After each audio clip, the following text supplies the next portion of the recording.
in the earth carved deep enough to swallow standing bodies, where the walls wept water and clay in equal measure, where the sky became narrow strip visible only when looking directly upward. German soldiers descended into spaces that were neither battlefield nor shelter, but something suspended between death and survival, between the surface world and the grave. We begin with the first step downward into trenches that would become home for weeks or months,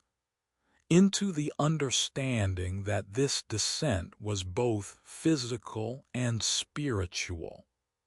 that the earth would hold them in ways they had not imagined when they marched from railway stations, singing songs of glory and confident in quick victory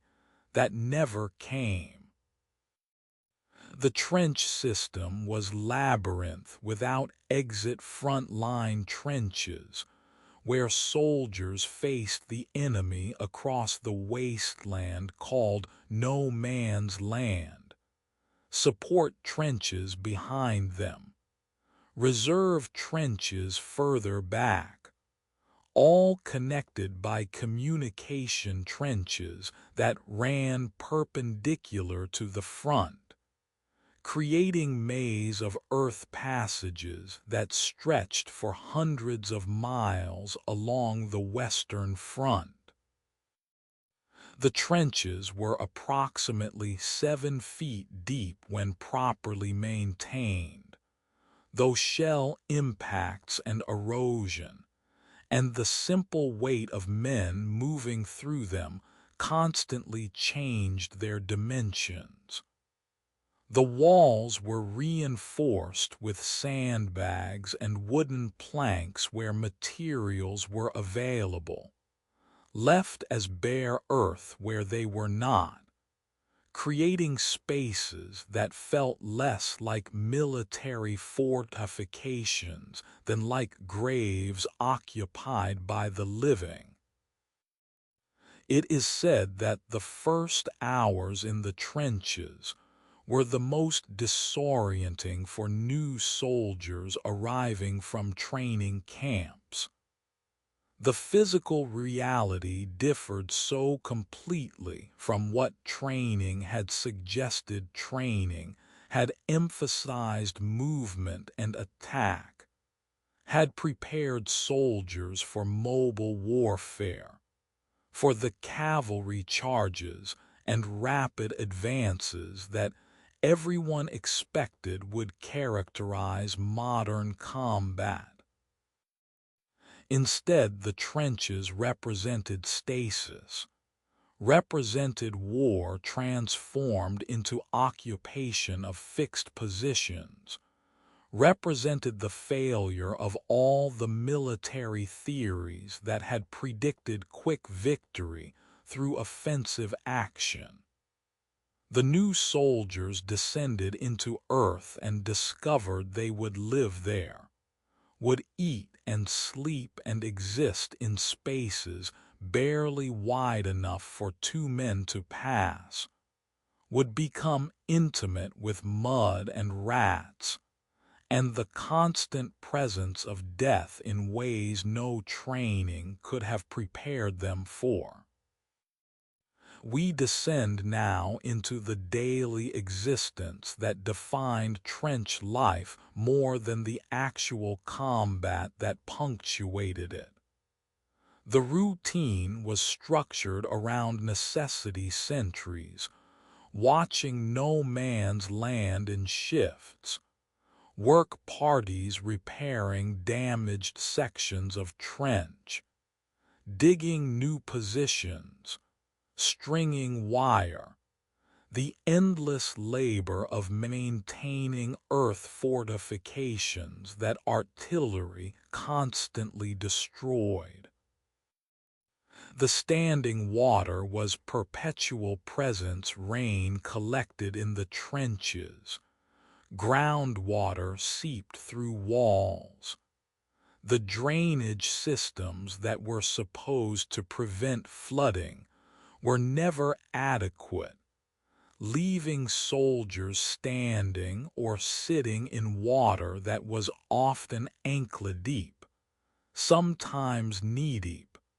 sometimes deep enough that moving through certain sections required wading. The water was not clean, was mixed with mud and waste,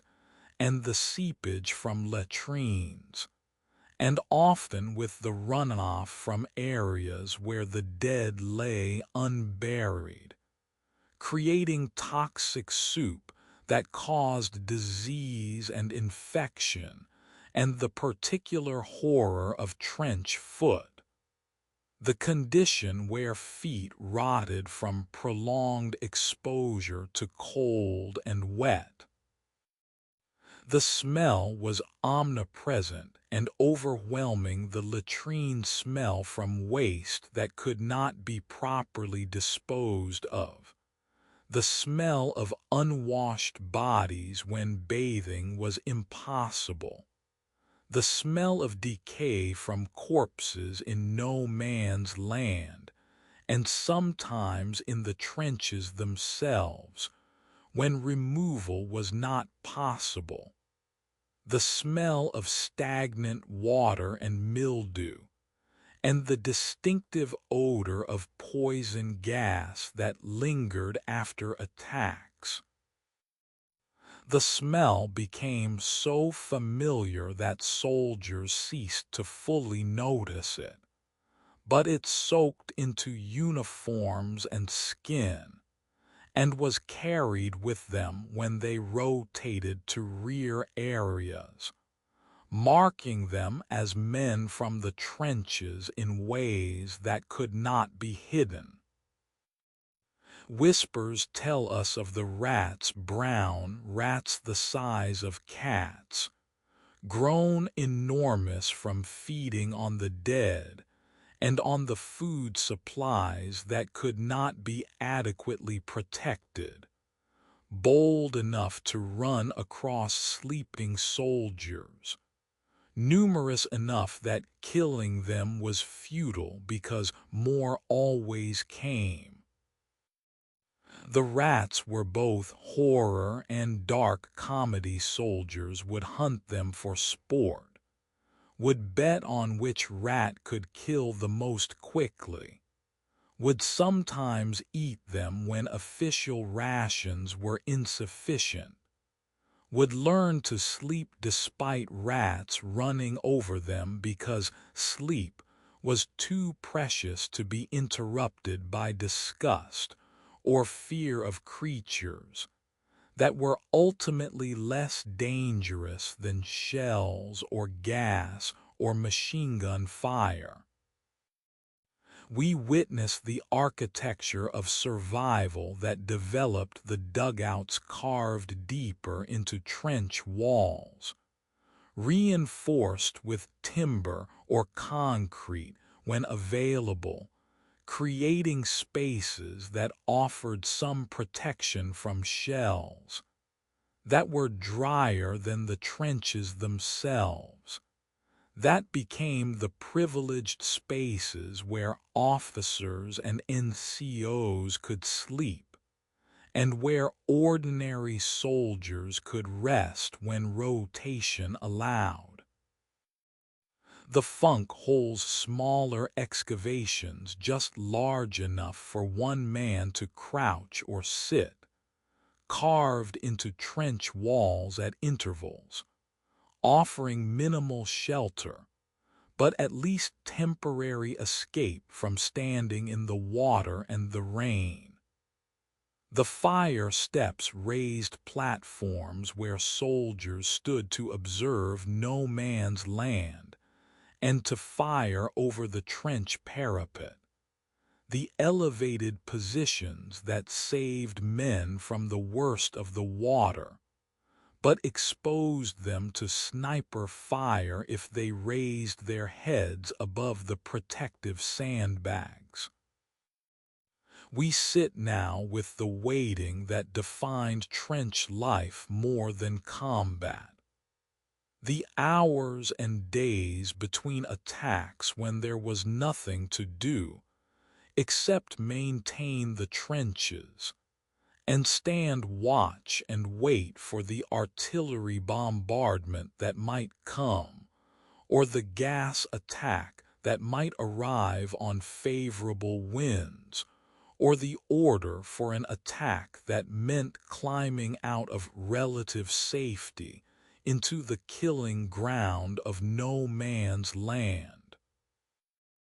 The waiting was its own form of torture, the boredom and the terror coexisting,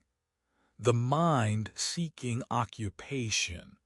but finding only the narrow walls and the faces of comrades, and the thoughts that circled endlessly around home and fear, and the question of whether survival was possible and for how long. The psychological transformation that the trenches created was profound. Men who had been civilians, farmers and clerks and students became something else in the trenches, became trench dwellers who knew skills that had no civilian application, who could sleep standing up and could distinguish by sound between different artillery calibers, and could recognize the smell of different poison gases,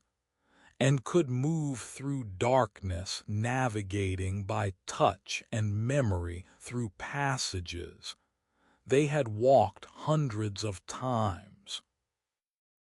They developed the particular fatalism that comes from understanding that survival is primarily luck, that skill and courage matter, but that a shell lands where it lands regardless of merit, that death comes randomly, and that the only way to endure the knowledge is to accept it, and to focus on the immediate tasks that keep you alive minute to minute, without thinking too much about the larger questions of meaning and purpose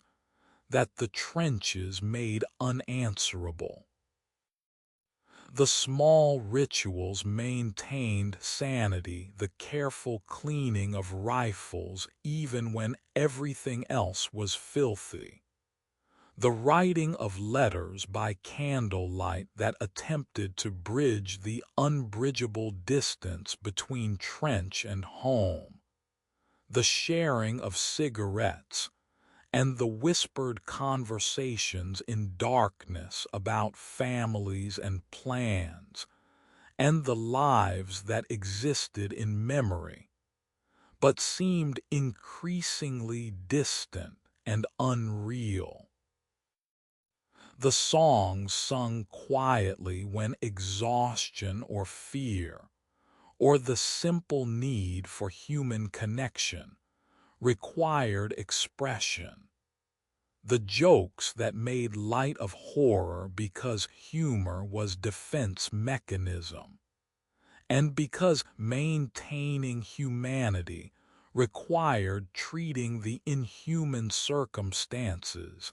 as absurd rather than as the reality that would have to be fully confronted if sanity were to be preserved. We reflect on the trench as threshold space, neither truly shelter nor truly grave,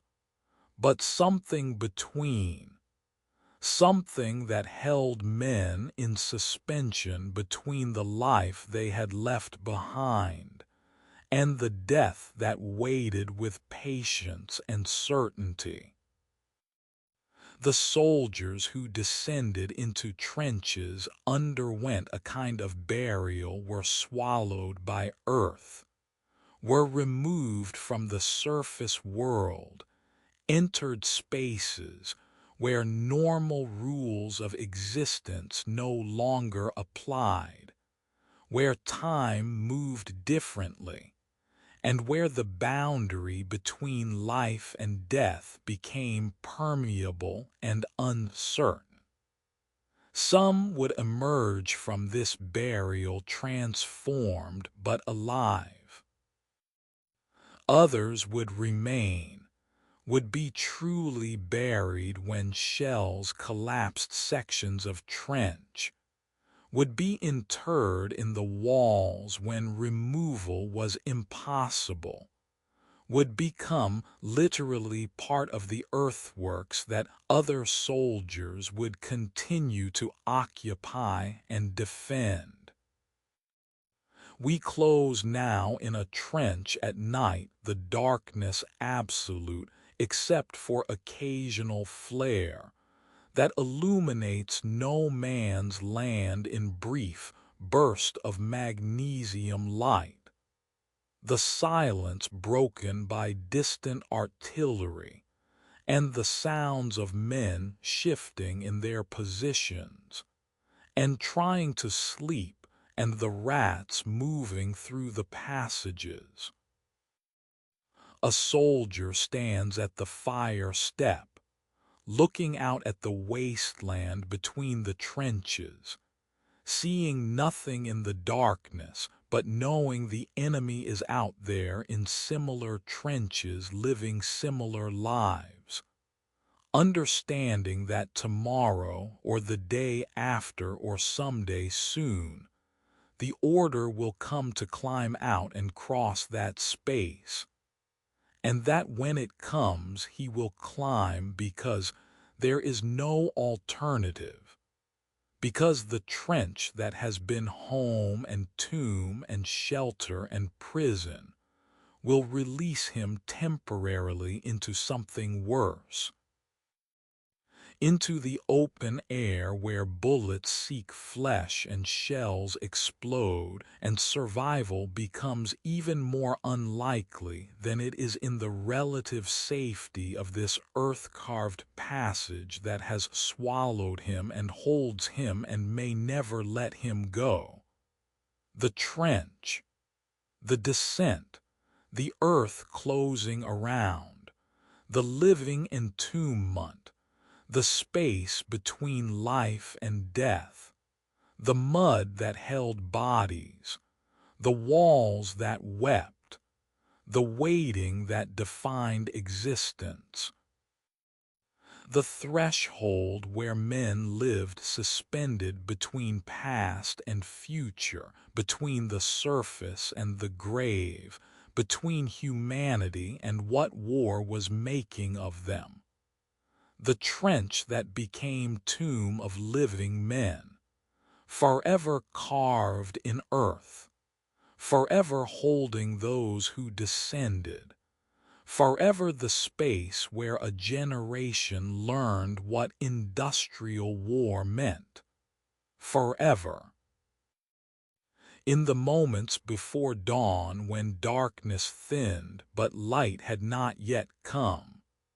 when the trenches held their deepest silence and men slept or tried to sleep despite the cold and damp, a fog would sometimes appear along no man's land, but this fog was not born of temperature and moisture meeting in the air, was not natural phenomenon, but was death given visible form, was poison manufactured in factories and released from cylinders, was the gas that moved on wind toward breathing men who had only minutes or seconds to don masks that might save them or might not, that might seal properly or might fail, that might protect against this particular gas,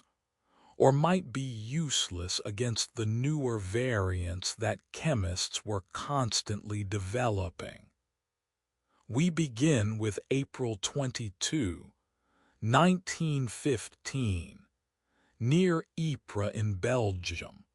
with the first large-scale use of chlorine gas in warfare. The German forces opened cylinders containing 168 tons of chlorine, waited for favorable winds,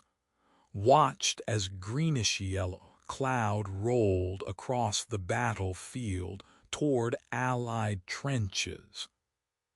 The French and Algerian troops in those trenches had no protection, had not been warned that gas weapons existed, saw the cloud approaching and did not understand what it was until it was upon them. The effects were immediate and horrifying. The chlorine reacted with moisture in lungs and airways,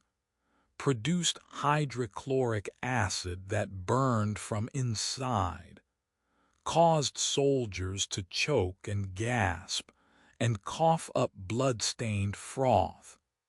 killed some quickly, and others slowly over hours or days as their lungs filled with fluid, and they essentially drowned on dry land. The German soldiers who watched from their trenches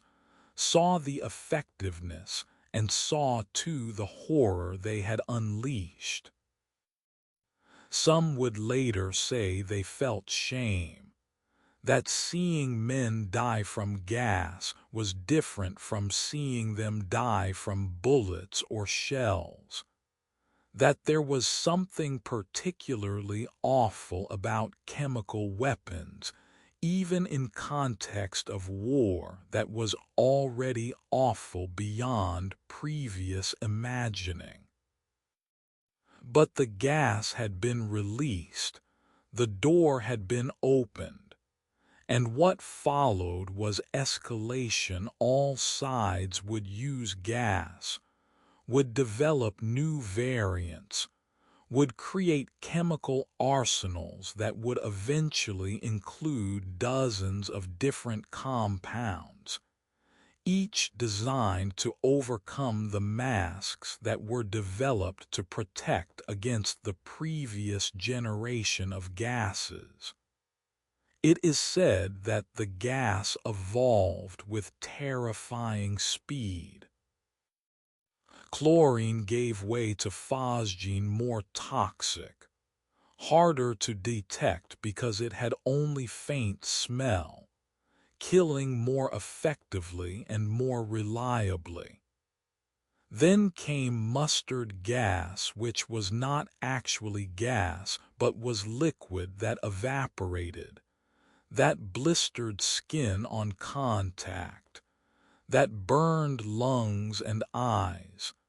that soaked into uniforms and continued causing casualties long after the initial attack,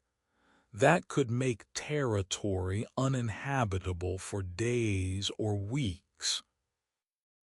The chemists on both sides competed to develop more effective weapons, more difficult to detect variants, combinations designed to overcome the protective equipment, the scientific knowledge that in peacetime would have been used to improve life being turned instead to the development of weapons that maximized suffering. We descend now into the experience of a gas attack from the perspective of a German soldier in a trench likely to be targeted in retaliation for German gas attacks. The alarm system was crude, observers watching for the telltale fog or discolored clouds, bells or rattles or shouted warnings when gas was spotted. The frantic minutes when hundreds of soldiers tried simultaneously to don masks in cramped trenches where movement was difficult, where panic could cause mistakes, where speed was essential because the gas moved at walking pace, and once it reached the trench the unprotected were doomed. The gas masks themselves were primitive at first, cloth soaked in chemicals that might neutralize the gas, held over mouth and nose, offering minimal protection and making breathing difficult. The later masks were better rubber face pieces with filter canisters, with glass or plastic eyepieces, offering real protection but also creating new problems. The masks transformed men into insect-like creatures, the bulging eyepieces and the respirator snout making them unrecognizable, robbing them of identity, making communication nearly impossible because voices were muffled and faces were hidden, creating isolation even while surrounded by comrades. The terror of gas attacks was particular and profound. You could see bullets coming, in some sense could see muzzle flashes,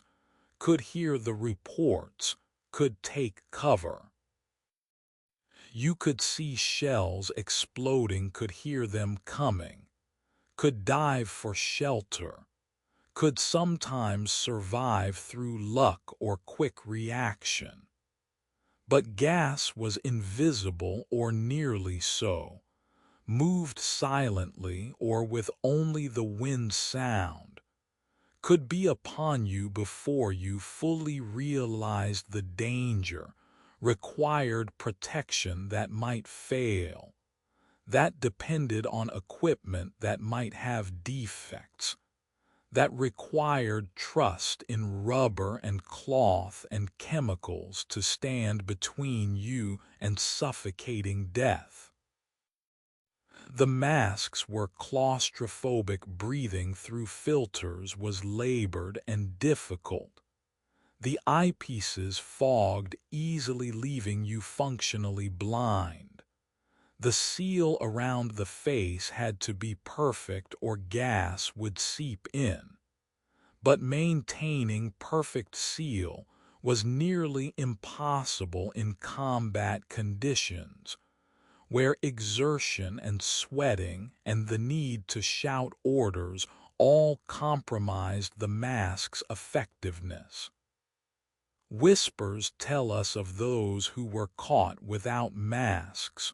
or whose masks failed. The symptoms varied by gas type. Chlorine caused immediate choking and a distinctive smell of bleach. Phosgene was sneakier and would damage lungs over hours before symptoms fully manifested. Mustard gas blistered any exposed skin and caused blindness when it contacted eyes and filled lungs with fluid that could kill days later. The deaths were agonizing: the slow suffocation, the feeling of drowning, the terror of being unable to breathe, the knowledge that death was coming, and there was nothing that could be done except wait for it. Some soldiers who survived gas attacks carried permanent damage, scarred lungs that made breathing difficult for life, blindness from eye damage,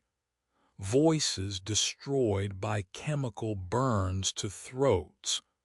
the chronic coughing and weakness that marked gas victims even decades after the war. We witness the psychological impact beyond the physical effects. Gas attacks created fear that was different from fear of shells or bullets, was fear of invisible enemy, fear that you might not see or smell the gas until too late, fear that your mask might not work, fear of suffocating death that came slowly enough to be experienced fully. The constant vigilance required was exhausting, always watching for signs of gas, always keeping mask ready and accessible, always aware that the wind direction mattered, and that favorable winds for the enemy meant gas attack might be coming. The wearing of masks during attacks isolated soldiers from each other, couldn't read facial expressions, couldn't hear commands clearly, couldn't coordinate effectively. The shared experience of being under attack somehow more lonely when everyone was trapped inside their individual masks, their faces invisible, their humanity hidden behind rubber and glass. We sit now with the moral weight that gas weapons carried even at the time. The Hague Convention of 1899 had prohibited the use of poison weapons, but the prohibition was vague and the enforcement non-existent, and once one side used gas, the others felt justified in retaliating with gas of their own. But even soldiers who accepted the necessity of killing in war often felt that gas crossed some line, that there was something dishonorable about chemical weapons, that they violated codes of warfare that even industrial slaughter was supposed to observe, that causing slow, suffocating death was different from, and worse than causing death by bullet or shrapnel. The distinction might seem arbitrary in war that killed millions, but for many soldiers it felt real. Killing enemy soldiers in combat was duty, but killing them with poison gas felt like something else, felt like murder rather than warfare, felt like abandoning the last vestiges of honor that military tradition was supposed to maintain even in extremity. The gas attacks became routine. Both sides used them regularly, would release gas before attacks to weaken enemy defenses, would fire gas shells to contaminate areas, would respond to gas attacks with gas attacks of their own. The chemical warfare becoming normalized aspect of trench fighting, despite the horror it caused, and the international conventions it violated. The soldiers adapted, learned to sleep with masks nearby, learned to don masks in seconds when alarms sounded, learned to function while wearing masks for hours at a time, learned to recognize different gases by smell or color or effects, learned all the survival skills that gas warfare required. But adaptation did not mean acceptance. Most soldiers hated the gas, feared it more than shells or bullets,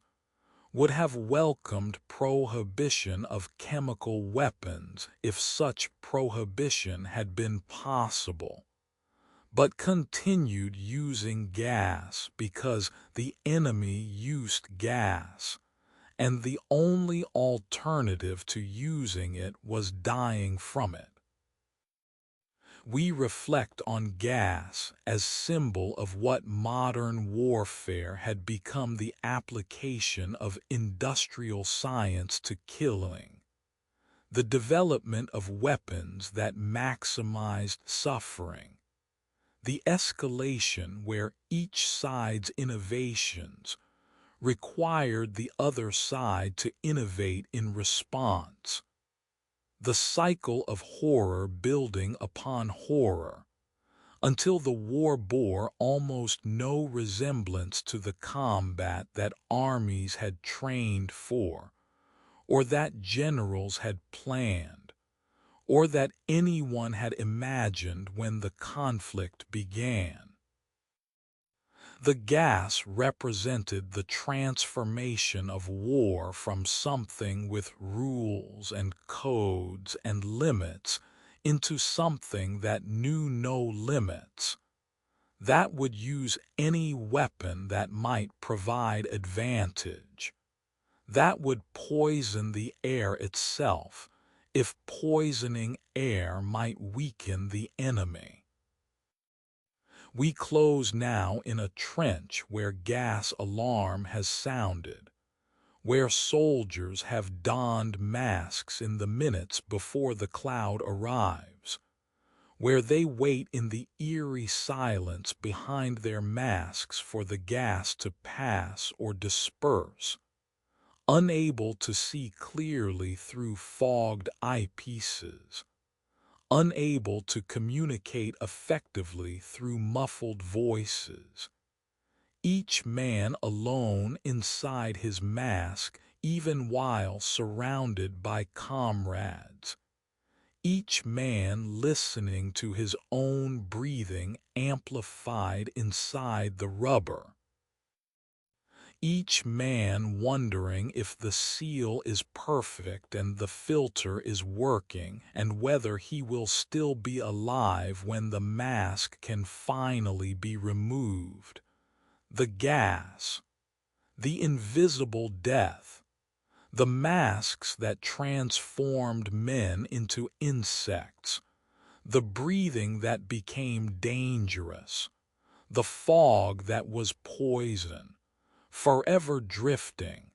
forever killing, forever testimony to what warfare had become when science and industry and the will to win at any cost combined to create weapons that poisoned the air itself, that made breathing hazardous, that turned morning fog into death,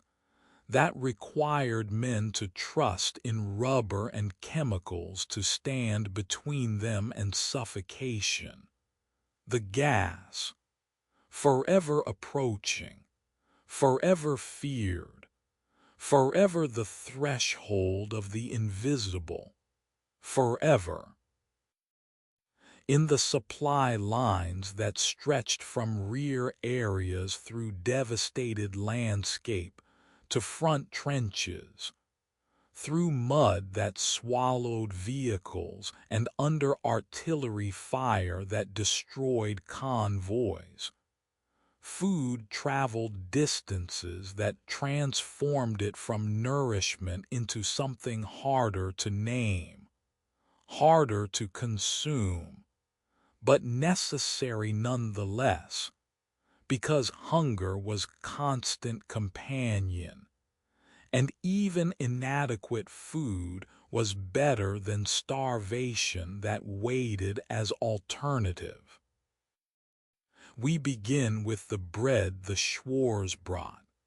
the dark German bread that was baked far behind the lines in ovens that worked day and night to feed armies that consumed vast quantities of everything, that was loaded onto wagons or trucks or carried by soldiers during supply runs, that traveled for days before reaching the front, arriving hard as wood, sometimes covered in green mold, sometimes so stale that eating it required soaking in water or coffee until it softened enough to chew, yet was received with something like relief, because it was food and hunger was more immediate enemy than the British or French in trenches across no man's land. The German rations were calculated with Prussian precision enough to maintain life, but not comfort, enough to keep soldiers functional but not satisfied. The portions based on careful analysis of minimum calories required for soldiers performing hard labor under difficult conditions. In theory, each soldier received approximately 700 grams of bread daily, along with meat and fat and vegetables and coffee substitute. In practice,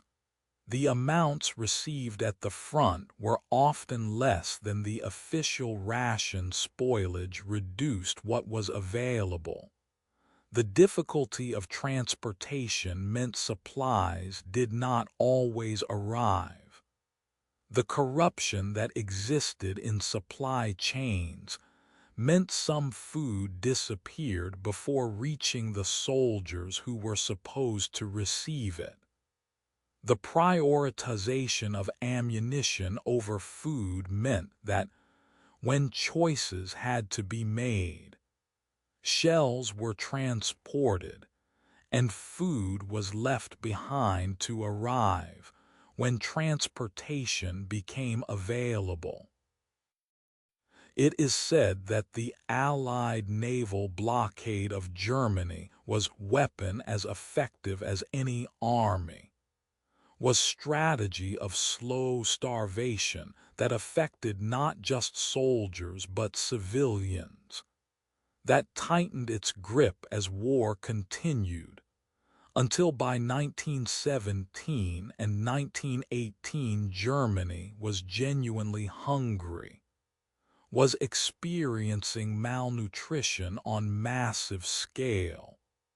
was eating turnips and acorns, and whatever could be found because actual food had become scarce beyond what rationing could adequately address. The turnip winter of 191,617 saw German civilians surviving on rutabagas, turnip-like root vegetables that were normally animal feed, because potatoes and grain were being diverted to military or were simply unavailable. The soldiers at the front knew about the hunger at home, knew from letters that families were struggling, that children were growing thin, that the war was slowly starving Germany even while military continued fighting, knew that their rations, inadequate though they were more than their families received. We descend now into what the soldiers actually ate beyond the bread. The meat when it arrived was often horsemeat, horses that had died or been killed, butchered and distributed, the flesh tough and gamey but protein nonetheless. Sometimes the meat was in tins preserved somehow, the contents uncertain, the taste uniform regardless of what the label claimed,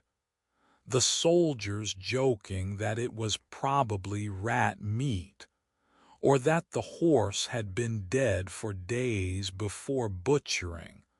or that the preservation process involved chemicals that were slowly poisoning them, but eating it anyway because protein was rare and needed. The coffee was ersatz roasted grain or acorns or chicory, anything that could be roasted and ground and mixed with hot water to create brown liquid that vaguely resembled coffee but lacked caffeine and tasted of disappointment and desperation, but was hot, and that alone made it valuable in trenches where warmth was precious. The soups were thin water with bits of vegetable if vegetables were available, sometimes with a little meat or fat floating in the broth, sometimes nothing but hot water with salt, but eaten eagerly because the warmth was as important as the minimal nutrition, because something hot in the stomach created temporary illusion of satisfaction, because the ritual of eating together maintained social bonds and reminded soldiers of meals at home, even when the food itself bore little resemblance to home cooking. The tinned goods were supposed to supplement the basic ration: preserved vegetables or meat or fish, supposed to arrive regularly but often arriving sporadically. The tins themselves sometimes rusted or dented from rough handling. The contents sometimes spoiled despite preservation, the soldiers learning to be cautious about what they opened because eating spoiled food could be dangerous, but hunger made caution difficult to maintain. Whispers tell us of the foraging that desperate hunger drove soldiers to attempt the searches through abandoned farmhouses and villages for anything edible, the taking of vegetables from fields when such fields could be found, the theft from supply convoys that were supposed to be going to other units,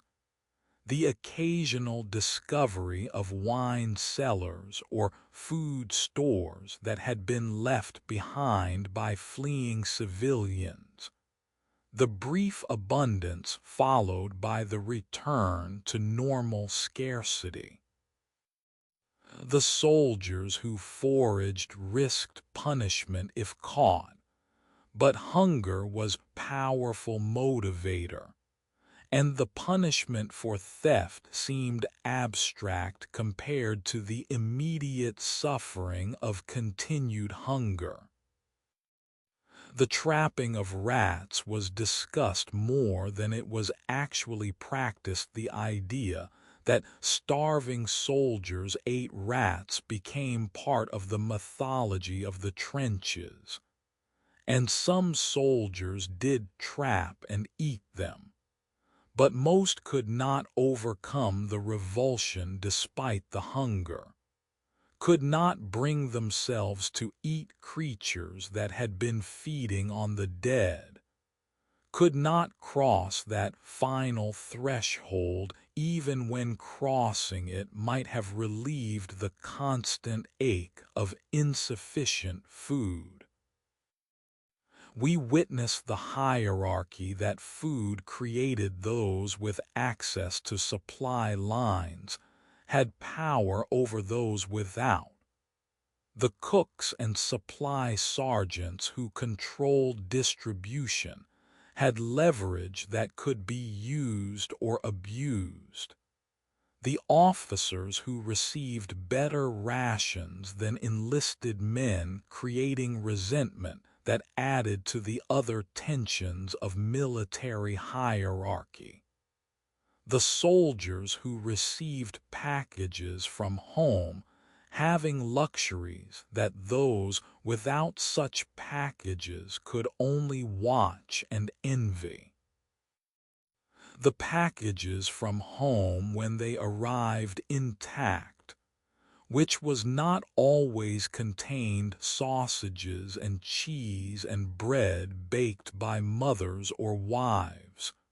chocolate and cigarettes, the tastes of home that were precious beyond their material value, that were shared or hoarded depending on character and circumstance,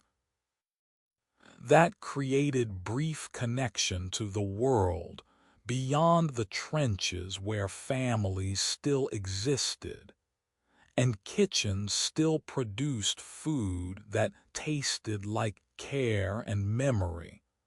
rather than like military rations designed for function rather than pleasure.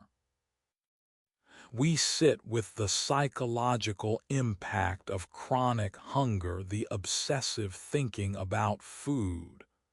the dreams of meals that woke soldiers with mouths watering, the difficulty concentrating on anything except the emptiness in the stomach, the weakening of body that made all tasks harder, the increased susceptibility to disease when nutrition was insufficient to maintain immune function, the irritability and depression that hunger exacerbates, the erosion of morale when soldiers understood they were being asked to fight while being inadequately fed, when the contrast between what officers received and what enlisted men received became too obvious to ignore, when letters from home described starvation of families, while soldiers were told to keep fighting for nation that could not or would not adequately supply either soldiers or civilians. We reflect on food as basic need transformed into strategic weapon. The blockade that starved Germany was deliberate policy, was recognition that modern war required not just defeating armies but destroying the economic capacity of entire nations, that civilians were legitimate targets through starvation, even if they were not legitimate targets for direct violence, that slow death through hunger was acceptable strategy if it weakened enemies' ability to continue fighting. The ethics of blockade were debated then and are debated now. But the practical effect was clear: Germany was slowly being starved, and the hunger affected soldiers' ability to fight and civilians' ability to support the war, and eventually contributed to the collapse of morale that ended with revolution and armistice. The bread that arrived hard as stone, that had to be soaked before eating, that was moldy more often than fresh, that was never enough, that was received with relief because even inadequate food was better than no food. This bread was staff of life that barely sustained life, was connection to civilian world of baking and kitchens, was reminder that armies march on their stomachs, and that an army that is hungry is an army that is being defeated from within even while continuing to fight. The hunger gnawed. The rations diminished. The bread hardened. The turnip winter came. The soldiers grew thinner. And the understanding developed that this war would be decided not just on battlefields but in bellies, not just through violence but through the slow grinding down of bodies that were asked to fight and endure on nutrition that was insufficient for either purpose. We close with a soldier holding piece of bread hard as stone, contemplating whether to eat it now or save it for later, knowing that hunger will return regardless, knowing that this piece of bread represents the day's ration, and there will not be more until tomorrow, knowing that his family at home is equally hungry or hungrier, knowing that this bread is luxury compared to what civilians eat, yet feeling the inadequacy, feeling the gnawing emptiness that has become so familiar it barely registers as suffering anymore, but is simply the constant state of existence in trenches where hunger is eternal companion, where the bread that arrives hard as stone is treasure and curse simultaneously, is life and is testimony to the slow starvation of a nation. The bread, the hunger, forever gnawing, forever insufficient, forever the threshold of sustenance that barely sustains, forever. In the dugouts where candlelight flickered against earthen walls carved from the trench systems, where soldiers sought moments of privacy in spaces that allowed no true privacy, where the sounds of war continued in background but were temporarily distant enough to be ignored. German soldiers wrote letters home, composed words on paper that attempted to bridge the unbridgeable distance between the trenches and the world beyond, between the reality of mud and death and the reality of homes and families, and the lives that continued despite the war. Attempted connection across a chasm that words alone could never fully cross, because what they experienced could not be adequately expressed, and what home experienced could not be adequately understood by those who lived among corpses and artillery. We begin with the act of writing itself, the physical difficulty that even simple writing presented in trench conditions. The cold made fingers stiff and unresponsive,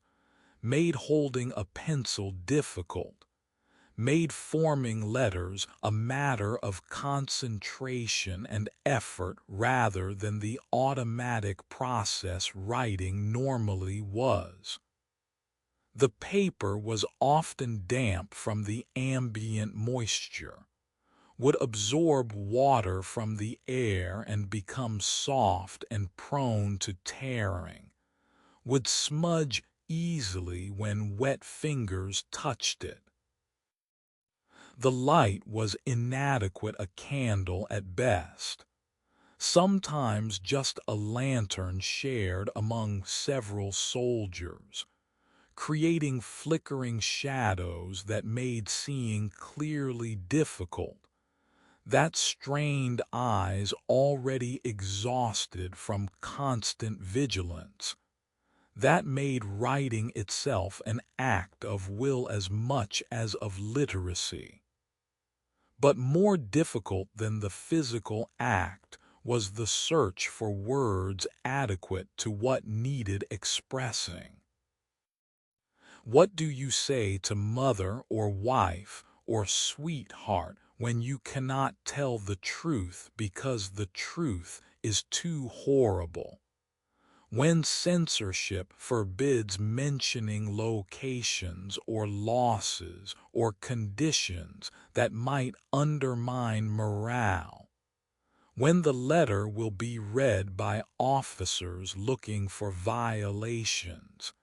and might be withheld if it contains improper content? What do you write when the gap between what you are experiencing and what your family can comprehend has grown so vast that honest description would seem like madness? When the words that come naturally are words of fear and exhaustion, and the constant presence of death, but such words are forbidden, or would cause pain you wish to avoid inflicting. It is said that soldiers developed formulaic language phrases that passed censorship and conveyed minimal information while satisfying the requirement to write, while maintaining connection without risking the honest expression that was both dangerous and impossible. I am well and in good spirits. The weather has been cold.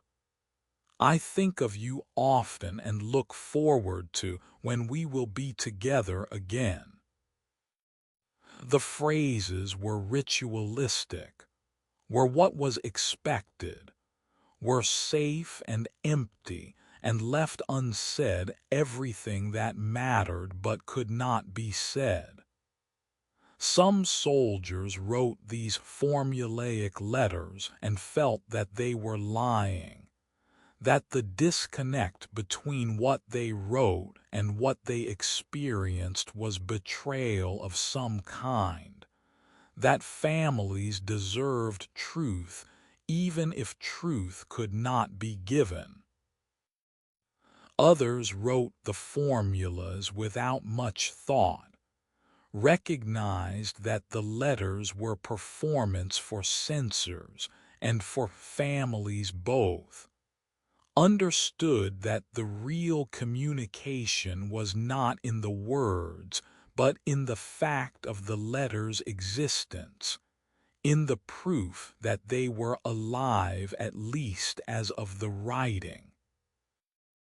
We descend now into the letters that were more honest, that found ways to communicate feeling if not fact, that used metaphor or implication, or the carefully chosen details that evaded censorship, while suggesting what could not be stated. The descriptions of landscape that were really descriptions of devastation. The comments about comrades that were really information about casualties. The requests for specific items in packages that signaled needs that official channels did not meet. The declarations of love or longing that became more intense as war continued, as soldiers understood that each letter might be the last, that the connections to home were fragile and needed constant reinforcement, because absence and time and experience were slowly eroding the bonds that once seemed unbreakable. The letters traveled slowly, were collected from soldiers, were transported to rear areas, were sorted and sent through military postal systems, were eventually delivered to addresses that sometimes no longer existed because families had moved, or because buildings had been destroyed, or simply because errors in addressing or in handling meant letters went astray. The delays were substantial. A letter written in the trenches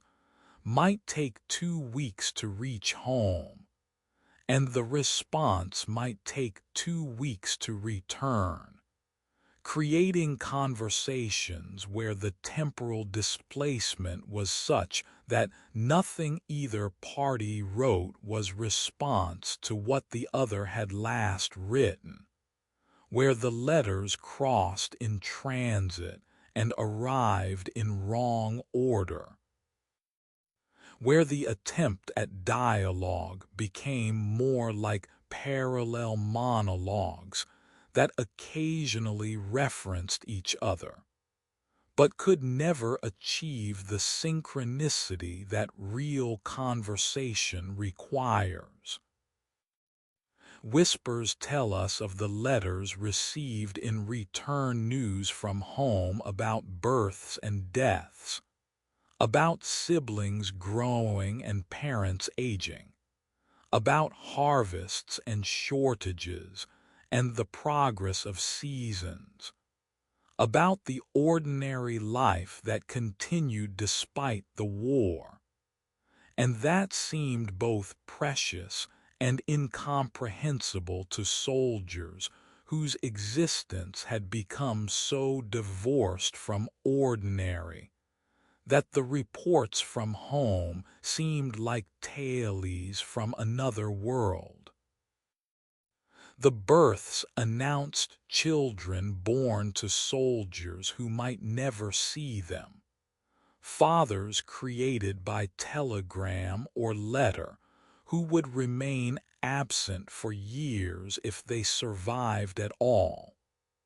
the naming of bobbies after fathers who were strangers, the awkward joy of learning you have become parent while sitting in mud thousands of kilometers from the infant you may never meet. The deaths announced parents who passed while sons were unable to attend funerals, siblings lost to disease or accident at home while you survived in trenches, the grief that had no outlet because you could not pause to mourn properly, could not go home to be with family, could only receive the news and absorb it and continue with the daily routine of survival that allowed no space for processing loss. We witness the soldier who received letter announcing death of parent, the particular pain of being unable to have been present, of having last words be whatever was in the last letter sent months ago, of the unresolved relationships and the conversations that would never happen, of the guilt at feeling relief that it was parent who died rather than wife or child, of the complexity of grief mixed with the numbness that constant death had created, of trying to mourn one specific death while surrounded by death daily, of the question of how to grieve properly when proper grieving would require vulnerability and space and time that trench life could not provide. Some soldiers wept quietly in corners. Some wrote letters to siblings or surviving parents expressing condolences. Some felt nothing immediately because the emotional capacity for grief had been exhausted by too much loss. The responses varied, but the underlying reality was same: the war had separated them from the moments that defined family life, had made them absent for the transitions and the crises and the ordinary progression of days that constituted living,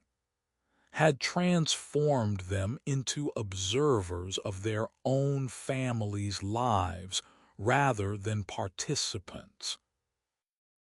We sit now with the letters that were never sent, the ones written in moments of despair or rage or fear, that contained the words that needed expression, but that would violate censorship or would cause pain the soldier wished to avoid inflicting, that were written and then torn up or burned or simply never mailed, that existed as testimony to what could not be shared. The letters describing the fear in honest terms. The letters admitting doubt about the war's purpose or Germany's likely victory. The letters expressing hatred for officers or for the war itself, or for the government that had sent them here. The letters begging families to help them desert, or to use influence to secure transfer to rear areas, or simply expressing the desperation of wanting to survive, and the understanding that survival was increasingly unlikely. These letters were never mailed because mailing them was dangerous, or because the soldiers recognized that expressing such thoughts would only transfer the burden to families who could do nothing to help. We reflect on letters as inadequate bridge across unbridgeable distance, the chasm between those who experienced war and those who did not. The impossibility of communicating what trenches meant to those who slept in beds. The words that tried to maintain relationships that war was slowly destroying through absence and transformation,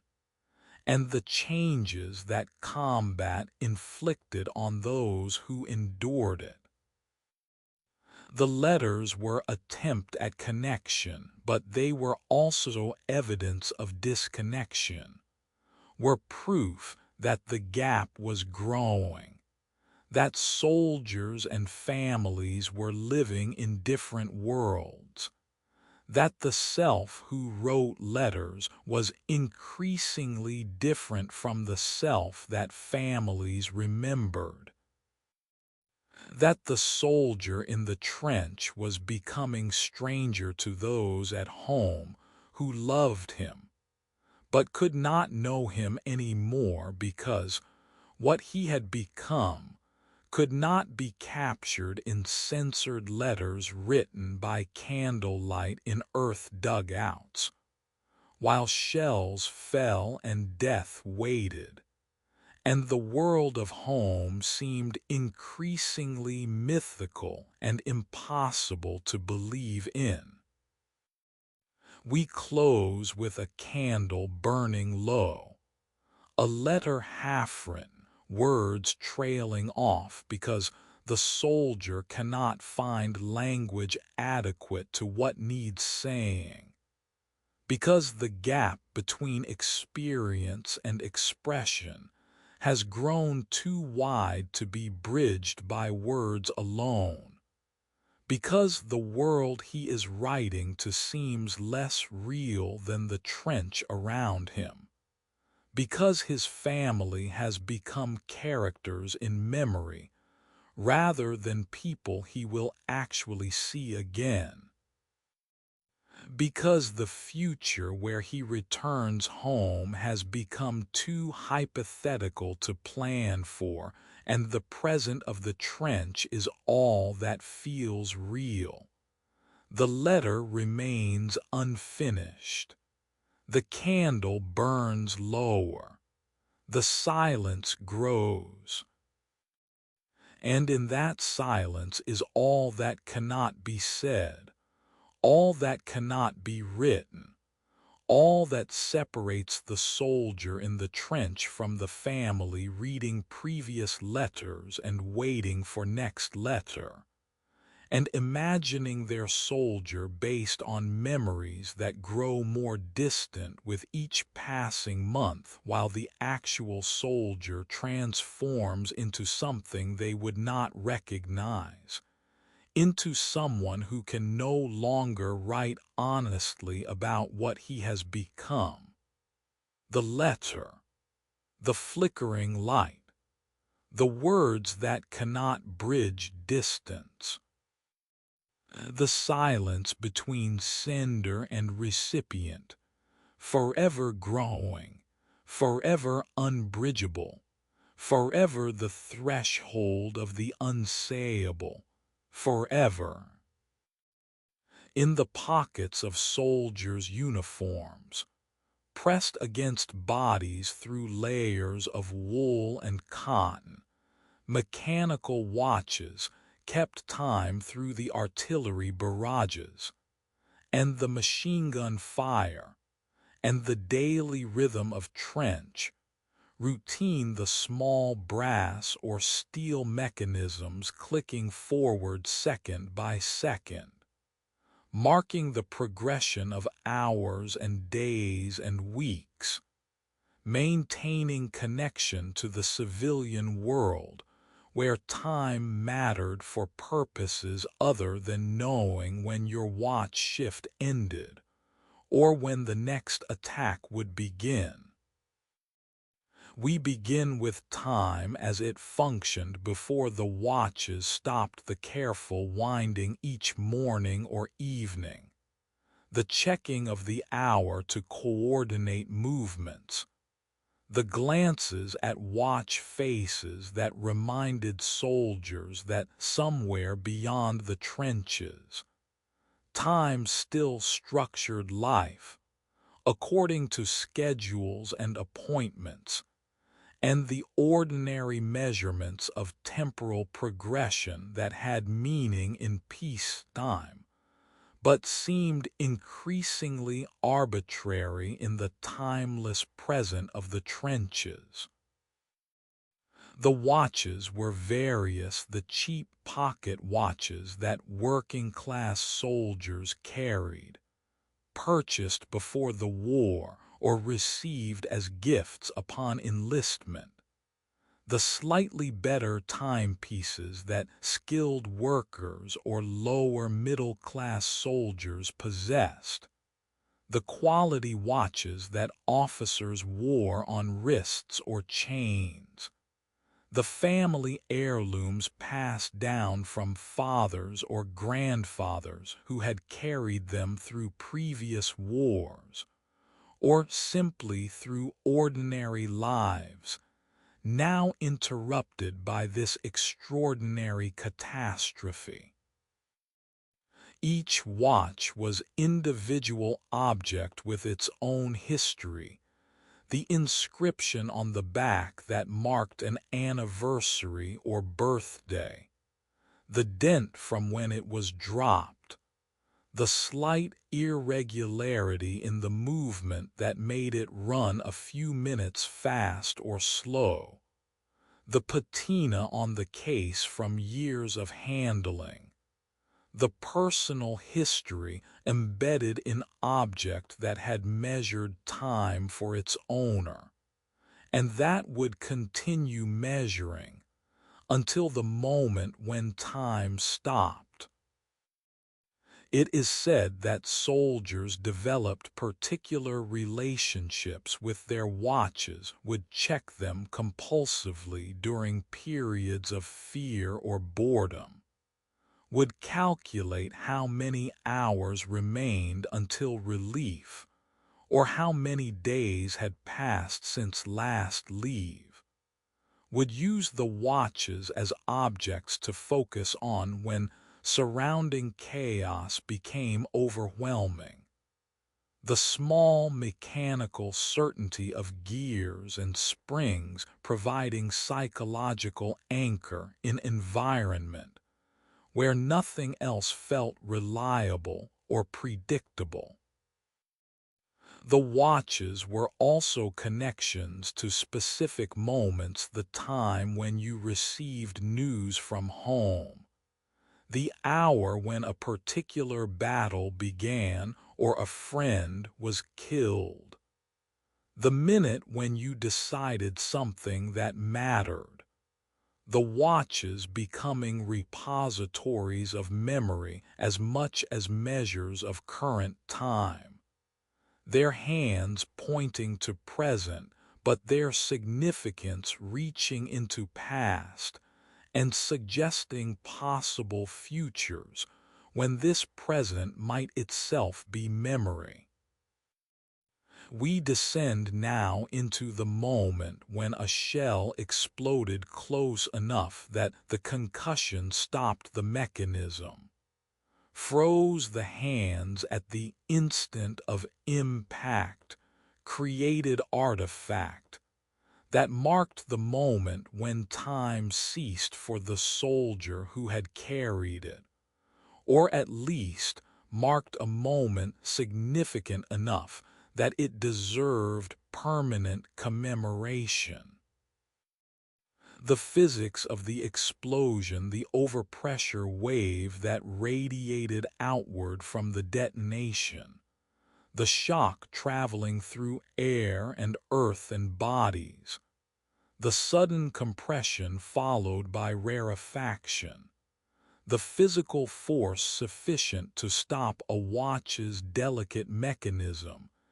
even when that watch was protected by clothing and flesh, even when the soldier carrying it survived the blast that stopped his timepiece. Some watches stopped because their owners died, and the stopped watch became marker of death's exact moment. Others stopped because the concussion damaged the mechanism without killing the carrier, creating synchronicity where soldiers' survival and watches' cessation marked the same instant, where life continued but time, at least the time that watch measured, ended. The stopped watches became objects of particular significance, were kept despite no longer functioning, were carried in pockets where they served no practical purpose, were retained because they marked moments that felt too important to forget, because the frozen hands pointing to specific hour and minute made abstract time into concrete testimony, made the experience of nearly dying into something that could be touched and held and shown. Some soldiers would wind stopped watches habitually, forgetting they no longer worked, the gesture becoming ritual rather than practical action,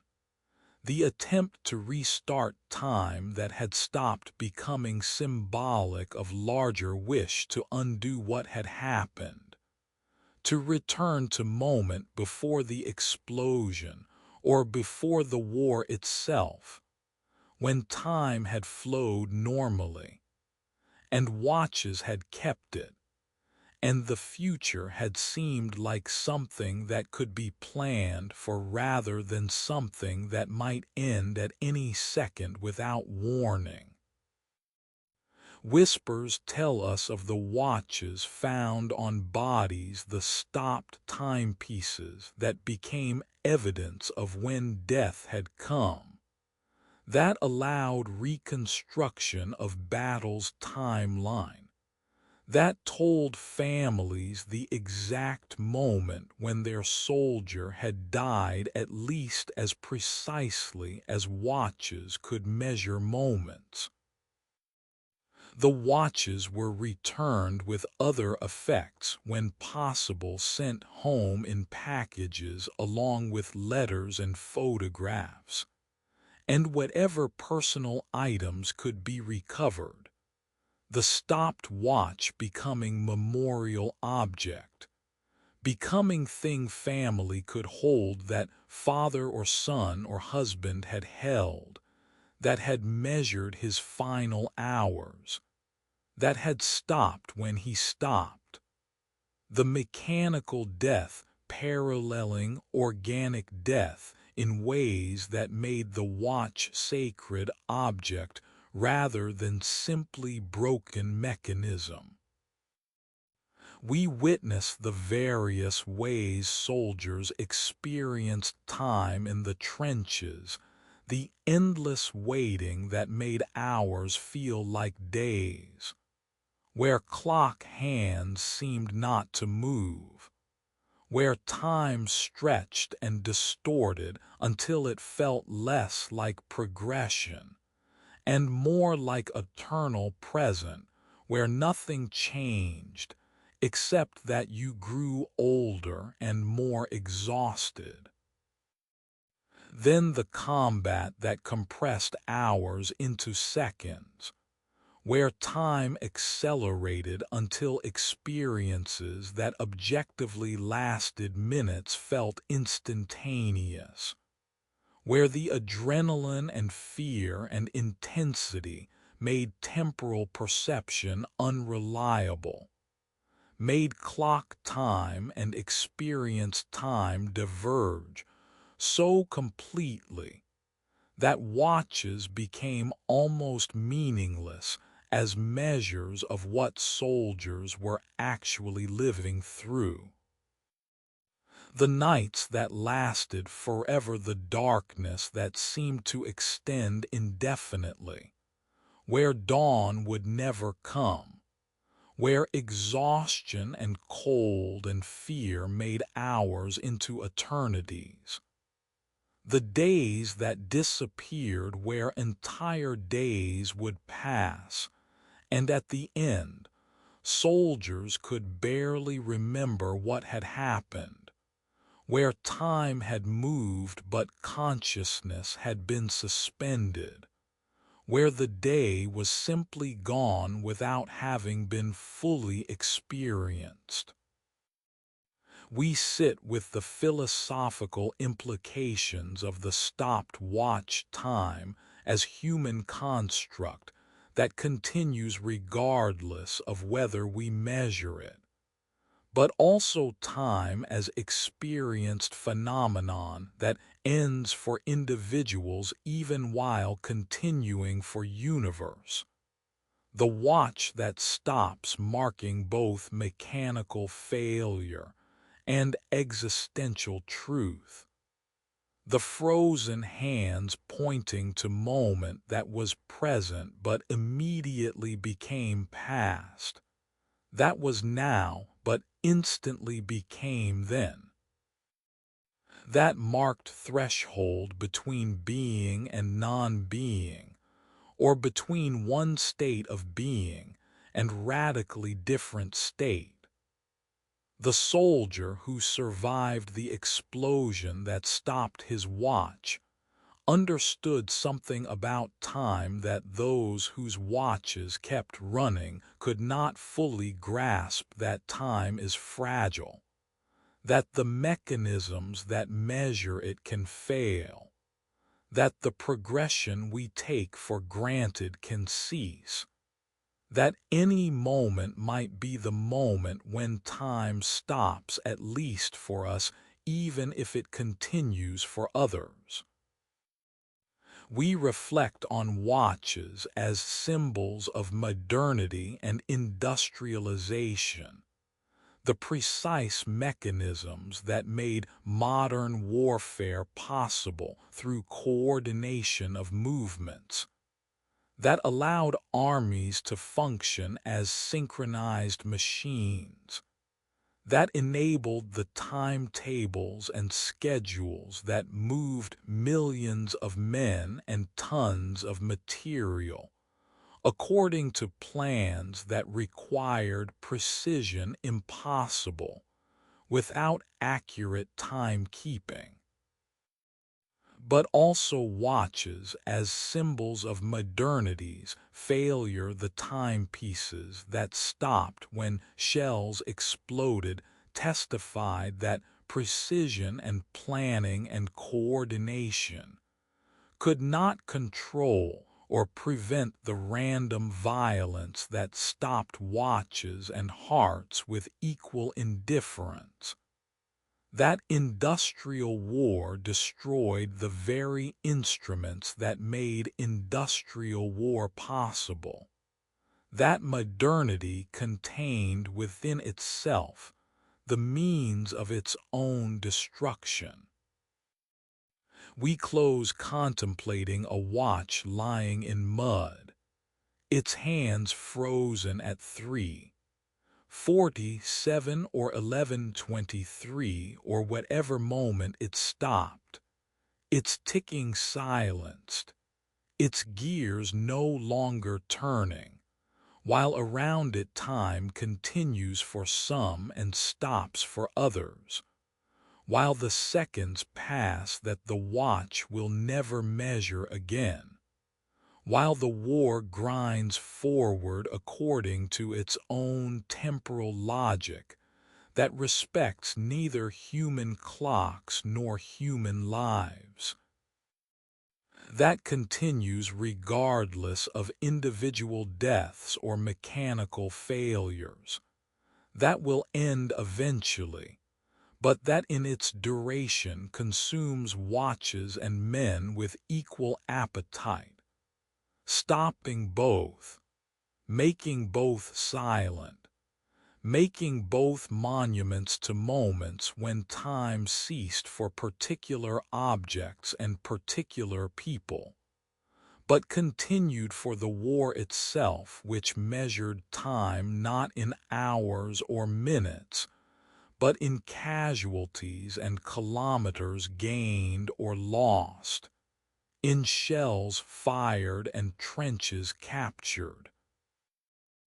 in the grinding attrition that made individual moments and individual deaths into statistics that mattered less than the overall trajectory toward conclusion that everyone hoped for but that seemed never to arrive. The watch, the stopped hands, the frozen moment,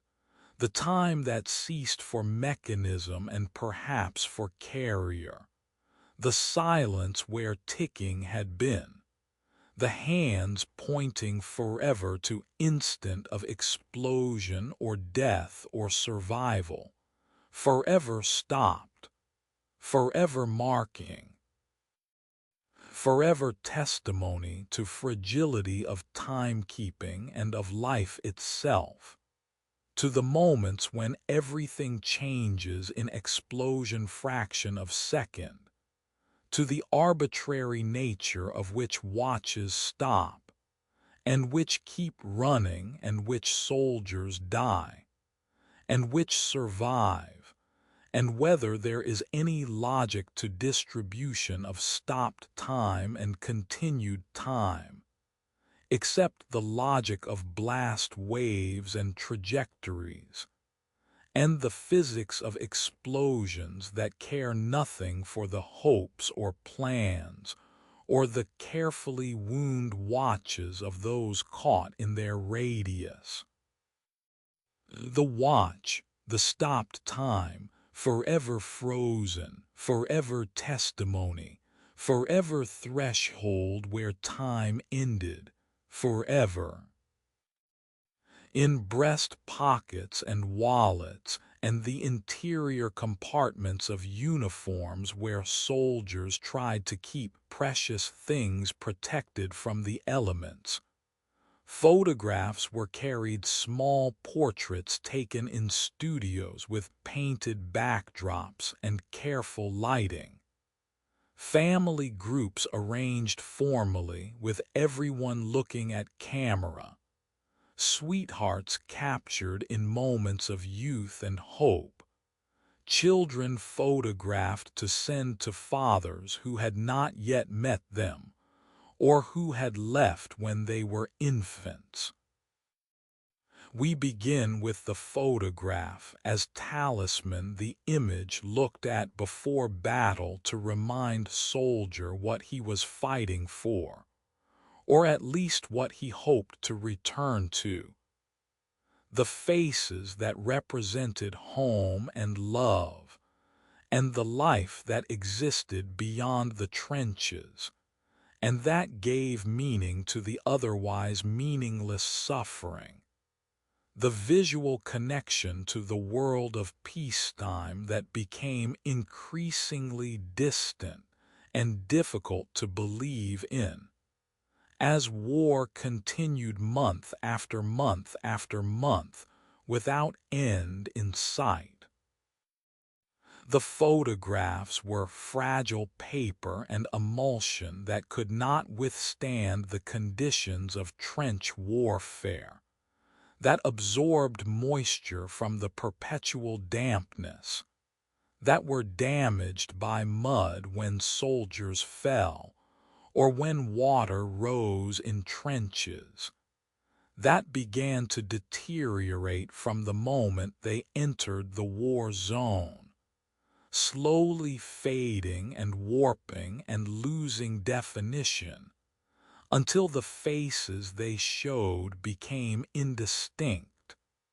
until the features that had been clear became blurred, until eventually the photographs dissolved entirely, leaving only memory of what they had shown,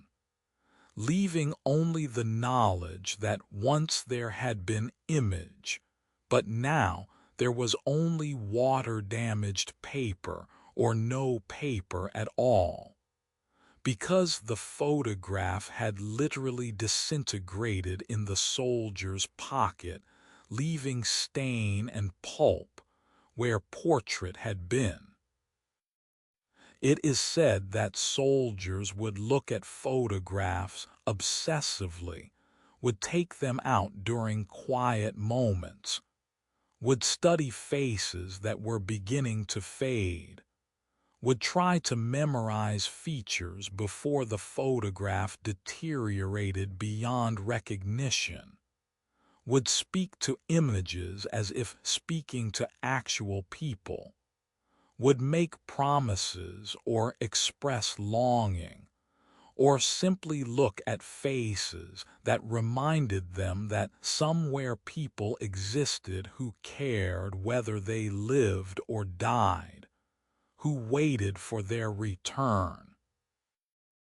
who loved them in ways that had nothing to do with whether they followed orders or showed courage or killed enemies. The photographs were one-way communication. The faces looked back but said nothing. The smiles or serious expressions captured in moment that was already past when photograph was taken, and that receded further into past with each day that war continued. We descend now into the relationships between soldiers and the images they carried, the particular power of the photograph showing wife and children, the weight of responsibility that such image created, the reminder that survival mattered not just for self, but for people who depended on you. The guilt of being away when children were growing and changing. the fear of dying and leaving them fatherless, the hope that photograph would prove prophetic, and that reunion shown in imagination would become real when war ended. The photograph of sweetheart carried by young soldier who was not yet married, who had plans for future that war had interrupted,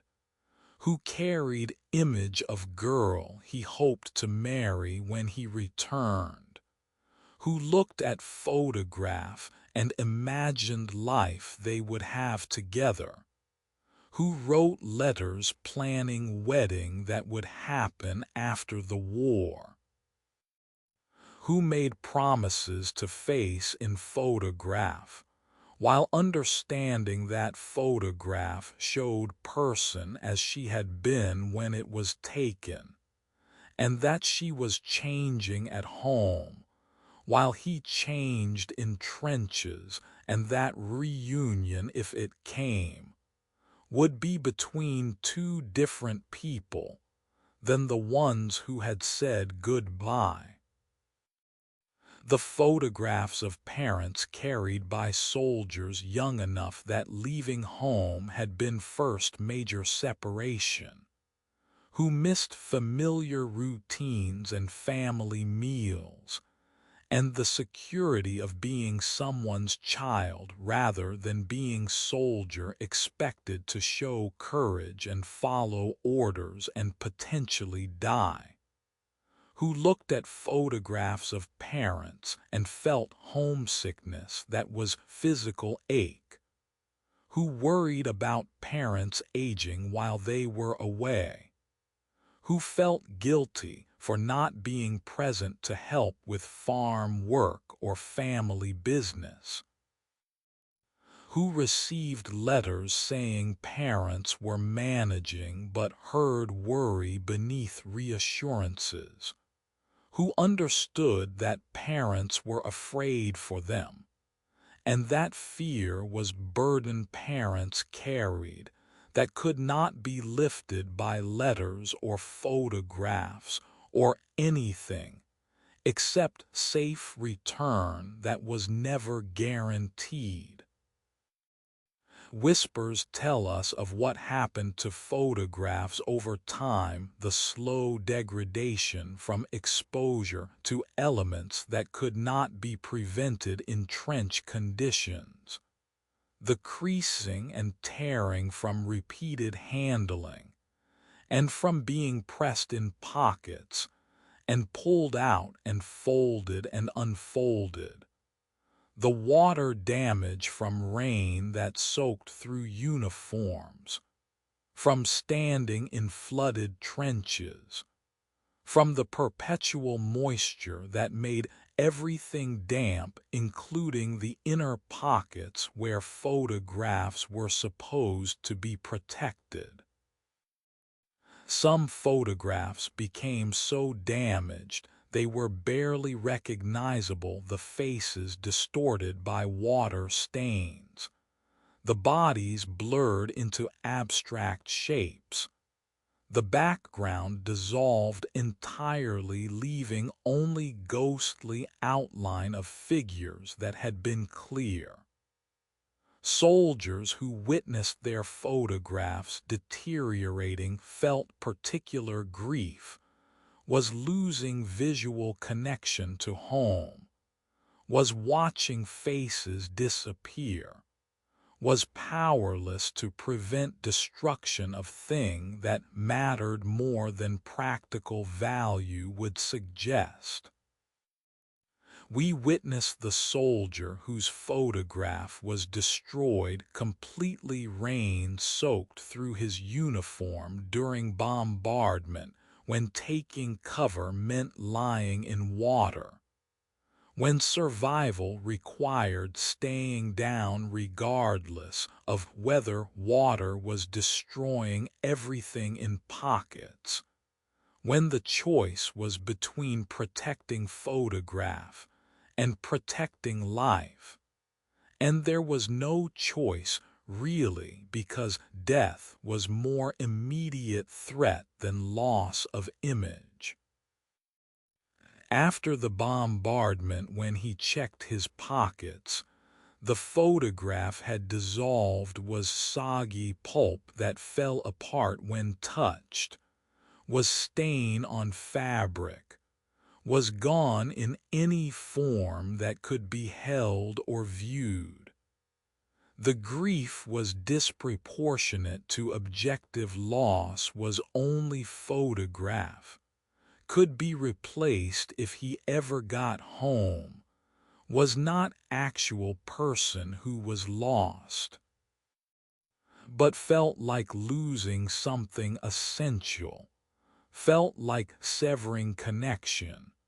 felt like death of sort, even though death was inaccurate description for destruction of image that had represented life and love.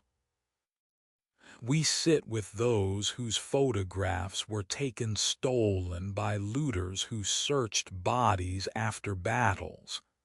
taken from prisoners by captors who kept personal effects, simply lost when soldiers were wounded and evacuated, and their belongings were collected by others who might or might not send them on. The photographs entering different hands, or being discarded,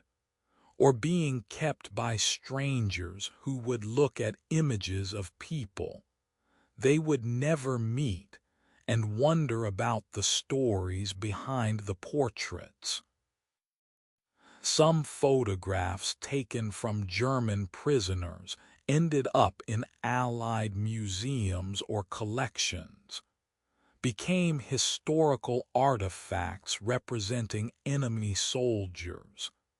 The faces that had been personal and intimate to carriers becoming generic representations of German soldier.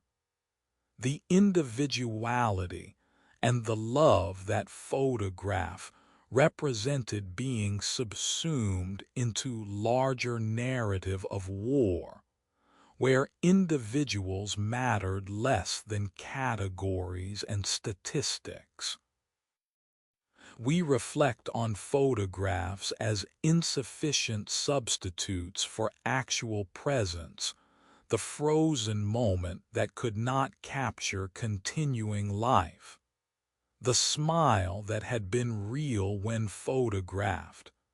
but that did not reflect current emotional state of person photographed. The people who were changing at home, while soldiers changed in trenches. The gap between image and reality growing as war continued, and photograph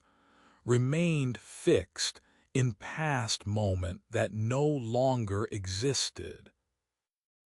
The soldier who looked at year-old photograph of wife, not seeing wife as she currently was, but seeing wife as she had been when photograph was taken. The disconnect between memory, frozen in photograph, and reality, that continued evolving, creating distance, that reunion would have to bridge if reunion came. The photographs showed moments before the war had transformed everyone the sweetheart photographed, before she had experienced years of worry and shortages and loss. The children photographed before they had grown and changed and developed personalities that soldier would not recognize. The parents photographed before war had aged them with worry and grief. The wife photographed before economic hardship and single parenting had exhausted her. The soldier himself photographed before combat had marked him with trauma and damage that no photograph could capture. Looking at photograph was looking at past, at moment before war, at people who still existed, but who had been transformed by years of war into versions of themselves that photograph could not show. The reunion, if it came, would be between changed people, between soldier who was different and family who was different, between the idealized frozen moment of photograph and the reality that had continued evolving. We close with a soldier looking at photograph that has been damaged by rain, the faces barely visible through water damage and creasing, and the deterioration of paper and emulsion, trying to see features that are fading, straining to make out smile or eyes or the familiar contours that made this face recognizable as belonging to specific person he loved. He knows the photograph is dying, that soon it will be illegible, that the visual connection is dissolving, and all that will remain will be memory of what photograph showed, memory that will itself fade over time, that will become unreliable, that will transform remembered face into composite or idealization that might not match actual face if he ever sees it again. But he continues looking because even faint ghost of faces is better than nothing. Because letting go of photograph feels like letting go of connection to world beyond trenches that gives survival meaning. Because as long as image exists, however damaged, however faded the connection exists, the love exists. The reason for enduring exists in form that can be held even if it cannot be clearly seen anymore.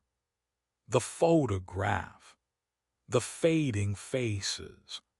the dissolving connection, the image that could not withstand elements, the water that destroyed paper, the features becoming indistinct, the memory that would replace photograph when photograph was gone, forever carried, forever deteriorating, forever testimony to fragility of physical objects and of connections they represented, to the rain that dissolved more than just paper, to the distance between soldier and home that made photograph necessary, and that made photograph's destruction particularly painful. The photograph, the faces, the rain, the dissolution, forever fading, forever the threshold between visible and invisible, forever. On the feet of soldiers who marched and stood and crouched and ran and fell and sometimes died. Boots carried the weight of bodies through terrain that was neither solid earth nor liquid water, but something between the mud of no man's land that swallowed men whole if they could not pull themselves free. The floors of trenches that were never truly dry even in summer. The paths churned by shelling into morasses that could trap and drown. The landscape transformed by industrial warfare into substance that resisted all attempts to traverse it, that clung and pulled and exhausted, that added pounds of weight to each foot with every step, that made movement ordeal, and made walking the most basic human locomotion into suffering. We begin with the boots as essential equipment, the leather that was supposed to protect feet from elements and from the hazards of the battlefield. The laces that soldiers learned to tie in particular ways that would stay secure, but could be quickly undone if boots needed to be removed to check for trench foot, or to pour out water that had seeped through worn seams.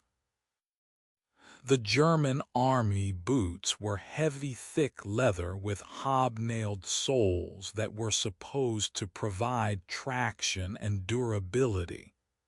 that could last months or even years under normal conditions, but that deteriorated rapidly under trench conditions that were anything but normal, the leather softening from constant moisture, the stitching loosening and eventually failing, the soles wearing through in spots creating holes that let water and mud enter,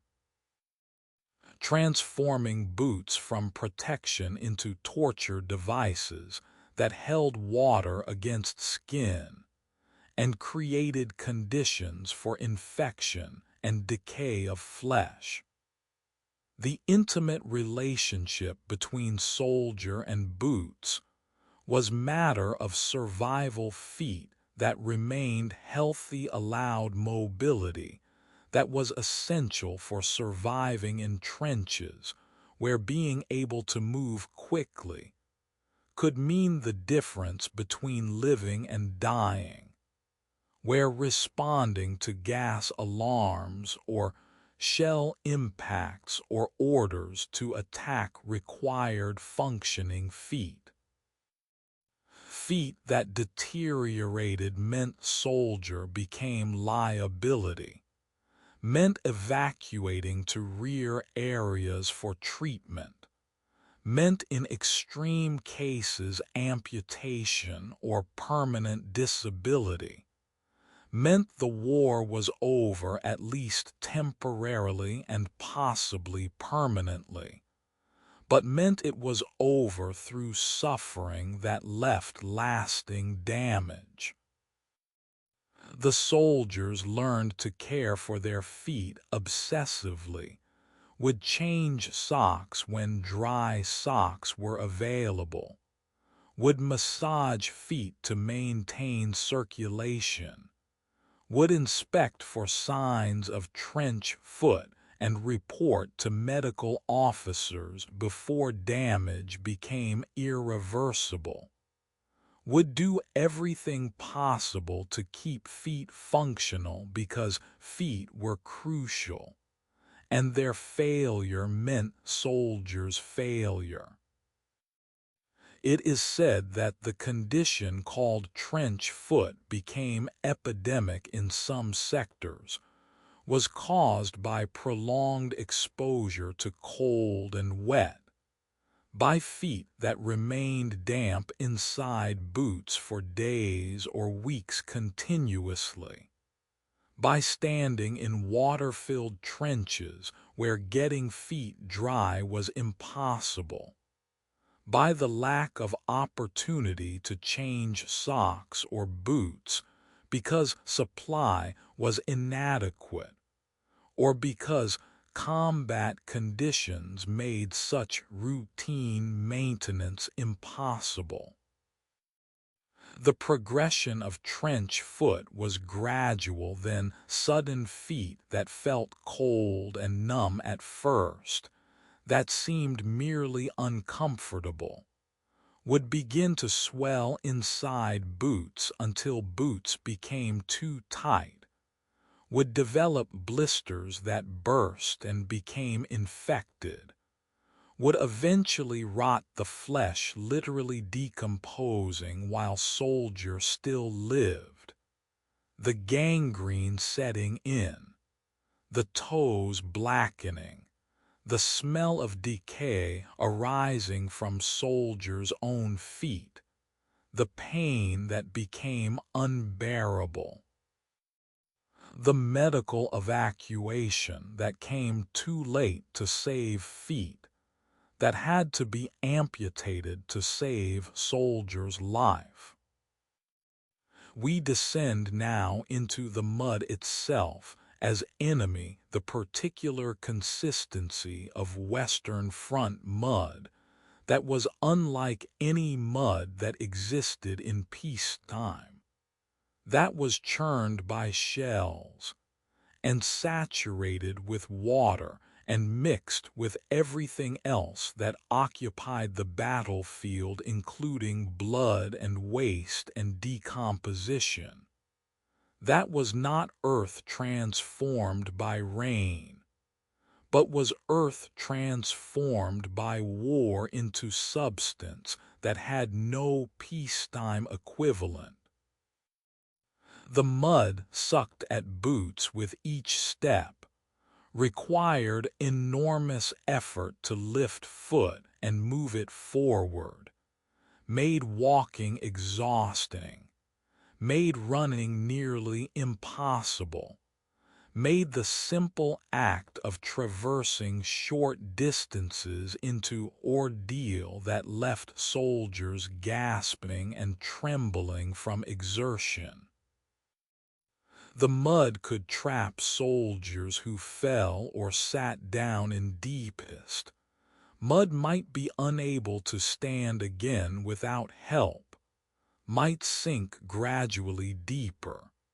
might drown in mud if help did not come, or if shell impact nearby caused soldier to panic and struggle, which only accelerated sinking. The boots that walked through this mud accumulated it pounds of mud clinging to leather and laces and soles, making boots heavier with each step, making the already exhausting work of walking even more exhausting,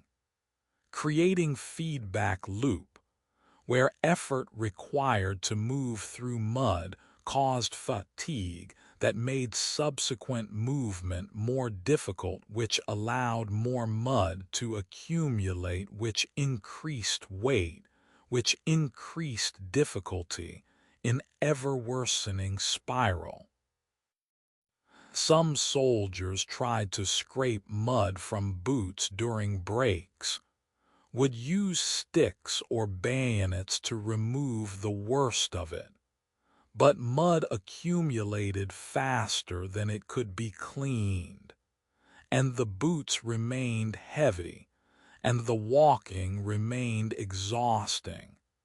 and there was no solution except to endure and to keep moving, because stopping meant death or capture, and neither was acceptable. Whispers tell us of the boots taken from the dead, how living soldiers would take boots from corpses when their own boots failed completely, how necessity overcame horror of taking from dead, how boots became simply equipment that dead no longer needed and living desperately did. How the practical calculus that war forced upon soldiers made actions that would have been unthinkable in peacetime into routine survival behaviors. The boots taken from dead were already broken in,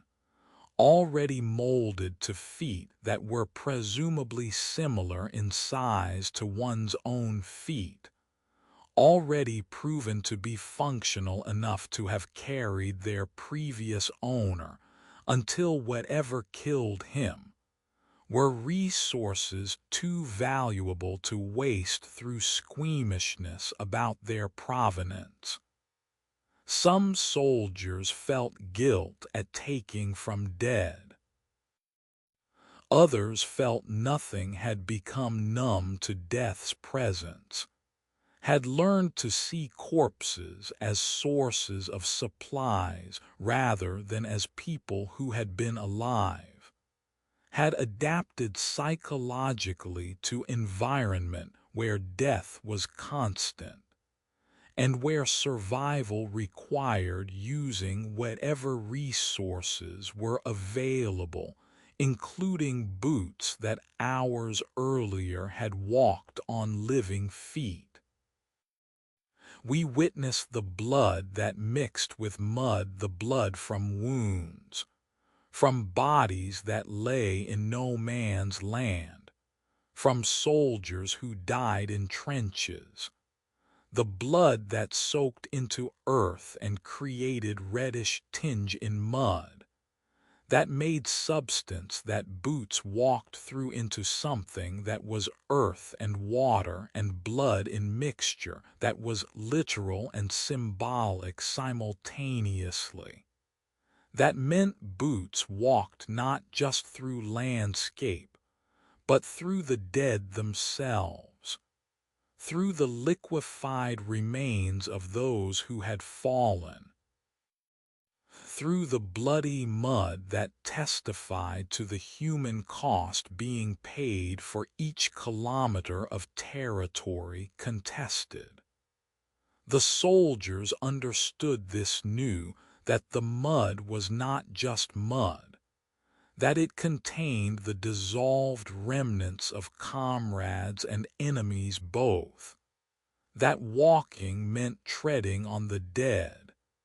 that the boots that walked through mud and blood were walking through cemetery where bodies had not been buried, but had simply been absorbed into landscape. We sit with the weight, not just the physical weight of mud-laden boots that made each step an effort, but the psychological weight of what the boots had walked through, of the ground that had ceased to be simply ground and had become graveyard and latrine, and the place where boundaries between living and dead blurred because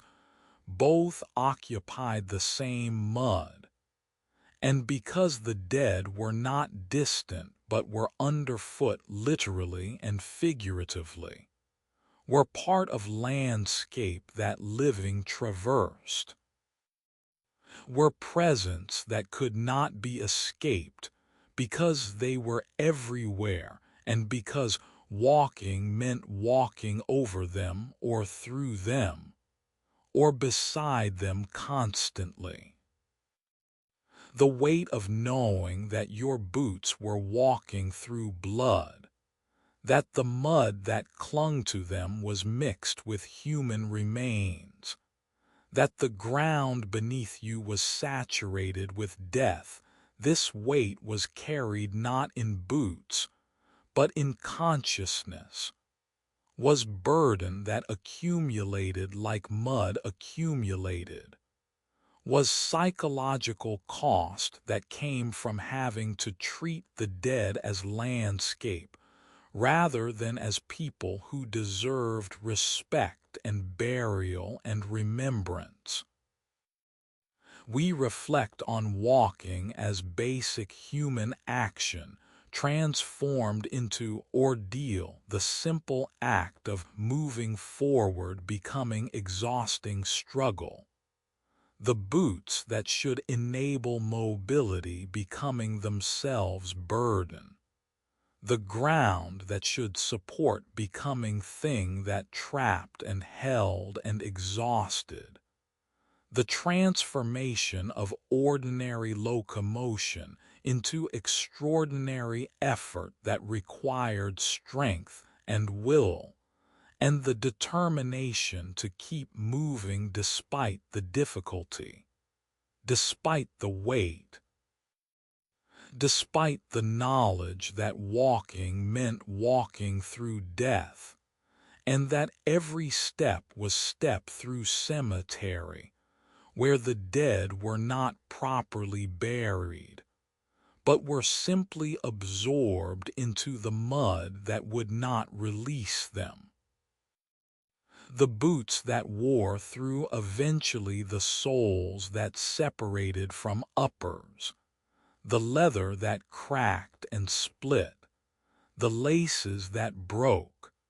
the boots that simply failed after months of abuse that no peacetime boots were designed to withstand, that left soldiers with wet feet and cold feet and damaged feet, that had to be replaced when replacement boots were available, or had to be repaired however possible when they were not. That had to keep functioning somehow because alternatives to having boots meant feet that would be destroyed by elements and by the landscape and by the conditions that made walking difficult enough with boots and nearly impossible without them. The boots stood in corners of trenches when their owners died or were wounded and evacuated, stood as monuments to soldiers who had worn them, stood with mud still caked on leather, stood empty but heavy with history of where they had walked and what they had walked through, stood as testimony to the particular hell of the Western Front where even walking became suffering, where the ground itself was enemy, where boots that should protect instead trapped feet in moisture and cold and conditions that caused feet to rot, where the simple act of standing or walking was ordeal that required endurance that seemed impossible, but that was demanded daily, and that soldiers provided because there was no alternative except to give up and die, or to keep going despite everything. We close contemplating boots standing empty in trench, their owner gone, the mud still caked on leather testimony to where they had walked, the weight of them suggesting the effort required to lift them repeatedly through the mud, the wear on them showing the distance traveled and the conditions endured, the boots as monuments to specific soldier, and to all soldiers who walked through mud and blood, who endured the walking that was its own form of combat, who survived or died but who all walked until they could not walk any more. The boots, the mud, the weight, the walking that was ordeal, the ground that was cemetery and battlefield simultaneously, the blood that mixed with earth, the steps that were suffering, forever walking, forever heavy, forever testimony to the transformation of walking from natural action into extraordinary effort, forever the boots that walked through mud and blood, forever. In the trenches, where lying down meant lying in water that was ankle-deep or deeper, where horizontal rest meant drowning or at minimum meant becoming soaked and cold in ways that could kill through hypothermia, or could accelerate the development of trench foot or other conditions that turned flesh gangrenous. Soldiers learned to sleep standing up, pressed into corners where two walls of the trench met, leaning against earthen walls that were reinforced with sandbags or wooden planks. Bodies finding positions that allowed some form of unconsciousness while remaining vertical, while staying ready to respond to alarms that might come at any moment, while surviving in conditions that made normal sleep impossible, and that forced adaptation to sleep styles that humans were never designed for, but that necessity made mandatory. We begin with exhaustion as the constant condition, the cumulative lack of real rest that accumulated day after day, week after week. The body's desperate need for sleep meeting the trench's absolute inability to provide conditions where restorative sleep was possible. The compromises that soldiers made where brief moments of unconsciousness standing or sitting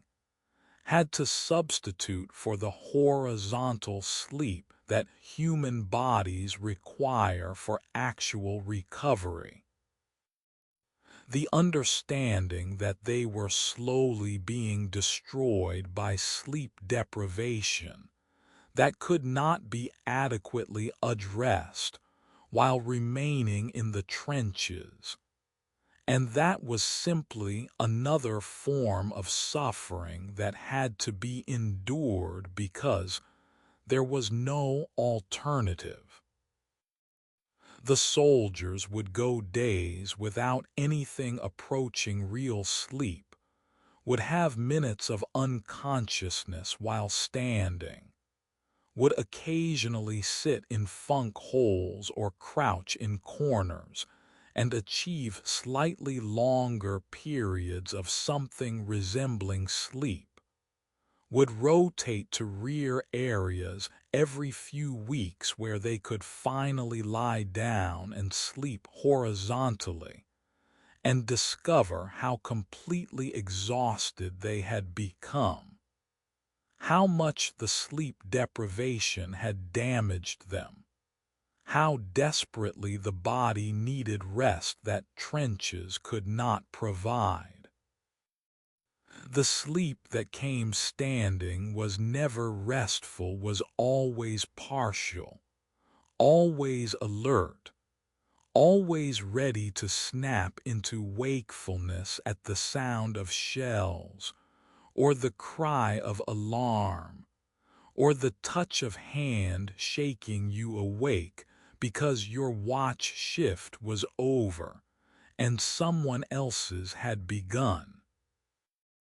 The boundary between sleep and waking became permeable, and uncertain soldiers would stand at posts and find themselves dreaming while ostensibly awake, would experience microsleeps where consciousness simply vanished for seconds at a time, would have conversations that they later could not remember because they had been conducted in state that was neither fully sleeping nor fully waking, but was suspended between, would function on autopilot performing tasks without being fully conscious of performing them. The exhaustion creating fugue state where awareness was diminished, but some minimal level of functioning was maintained. It is said that after several days without proper sleep,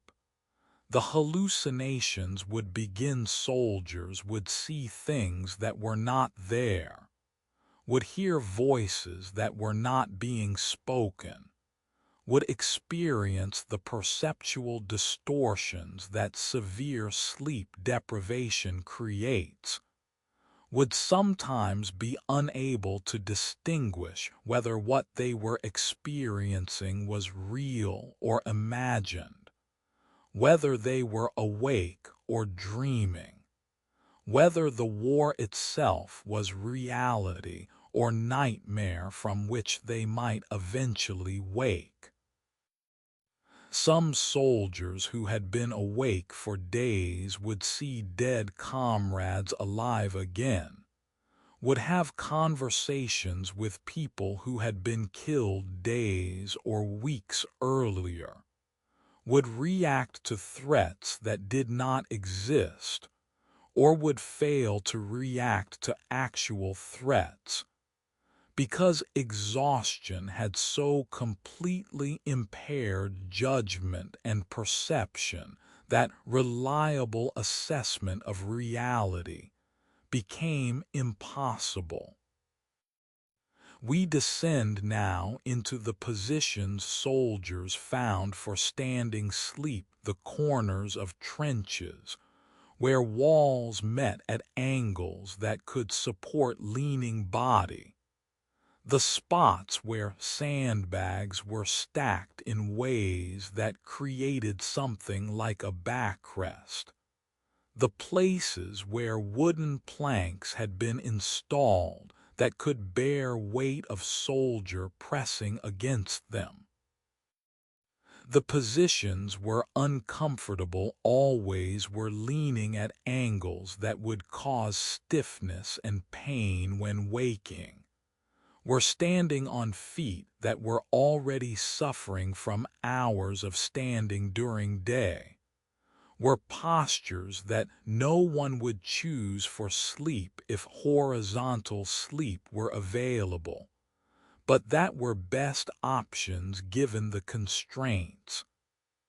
Some soldiers would sleep standing with rifles propped beside them or held loosely, ready to grab if alarm sounded. Others would wrap arms around posts, or would link arms with comrades so that falling would be prevented by mutual support,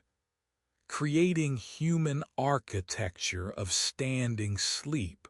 where bodies held each other up. The dreams that came in these brief, unconscious moments were often nightmares. Soldiers would dream of being buried alive,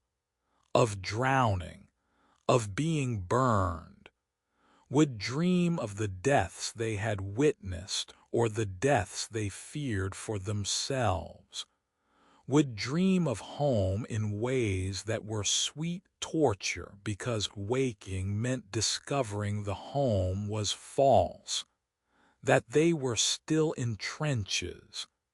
that the moment of peace and comfort had been illusion. The confusion between dream and reality that exhaustion created meant that sometimes soldiers woke unsure where they were, would need seconds to remember that they were in trenches, would experience the disorientation of emerging from dream into reality that was itself nightmare, would face the despair of understanding that sleep offered no escape,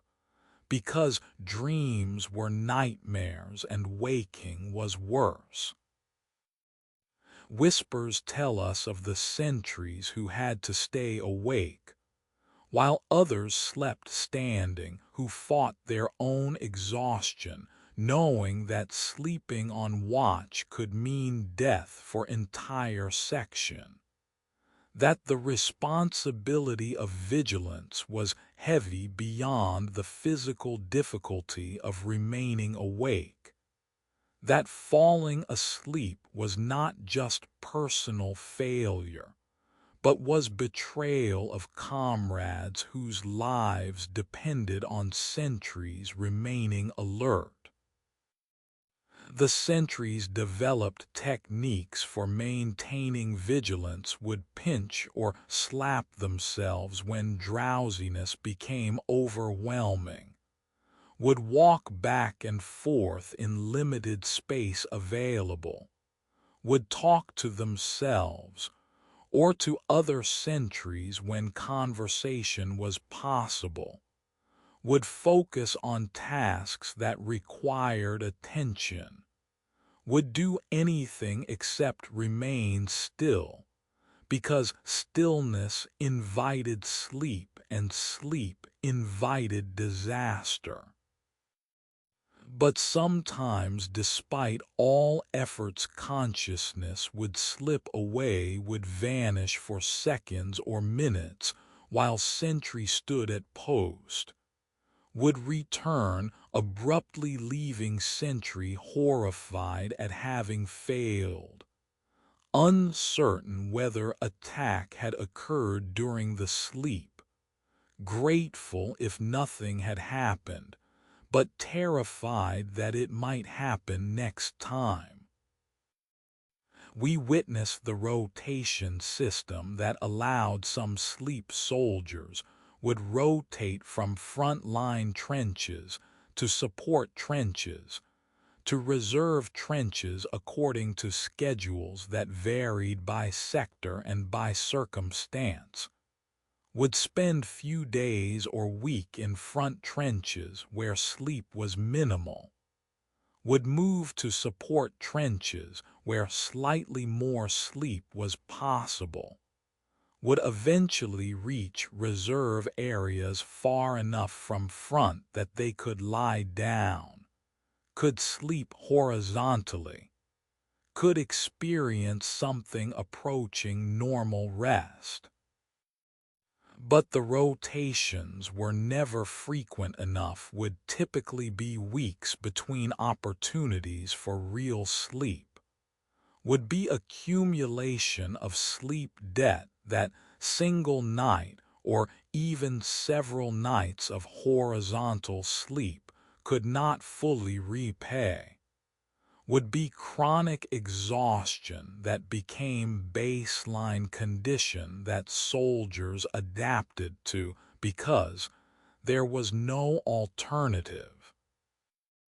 would be the understanding that truly adequate sleep would not be possible until the war ended or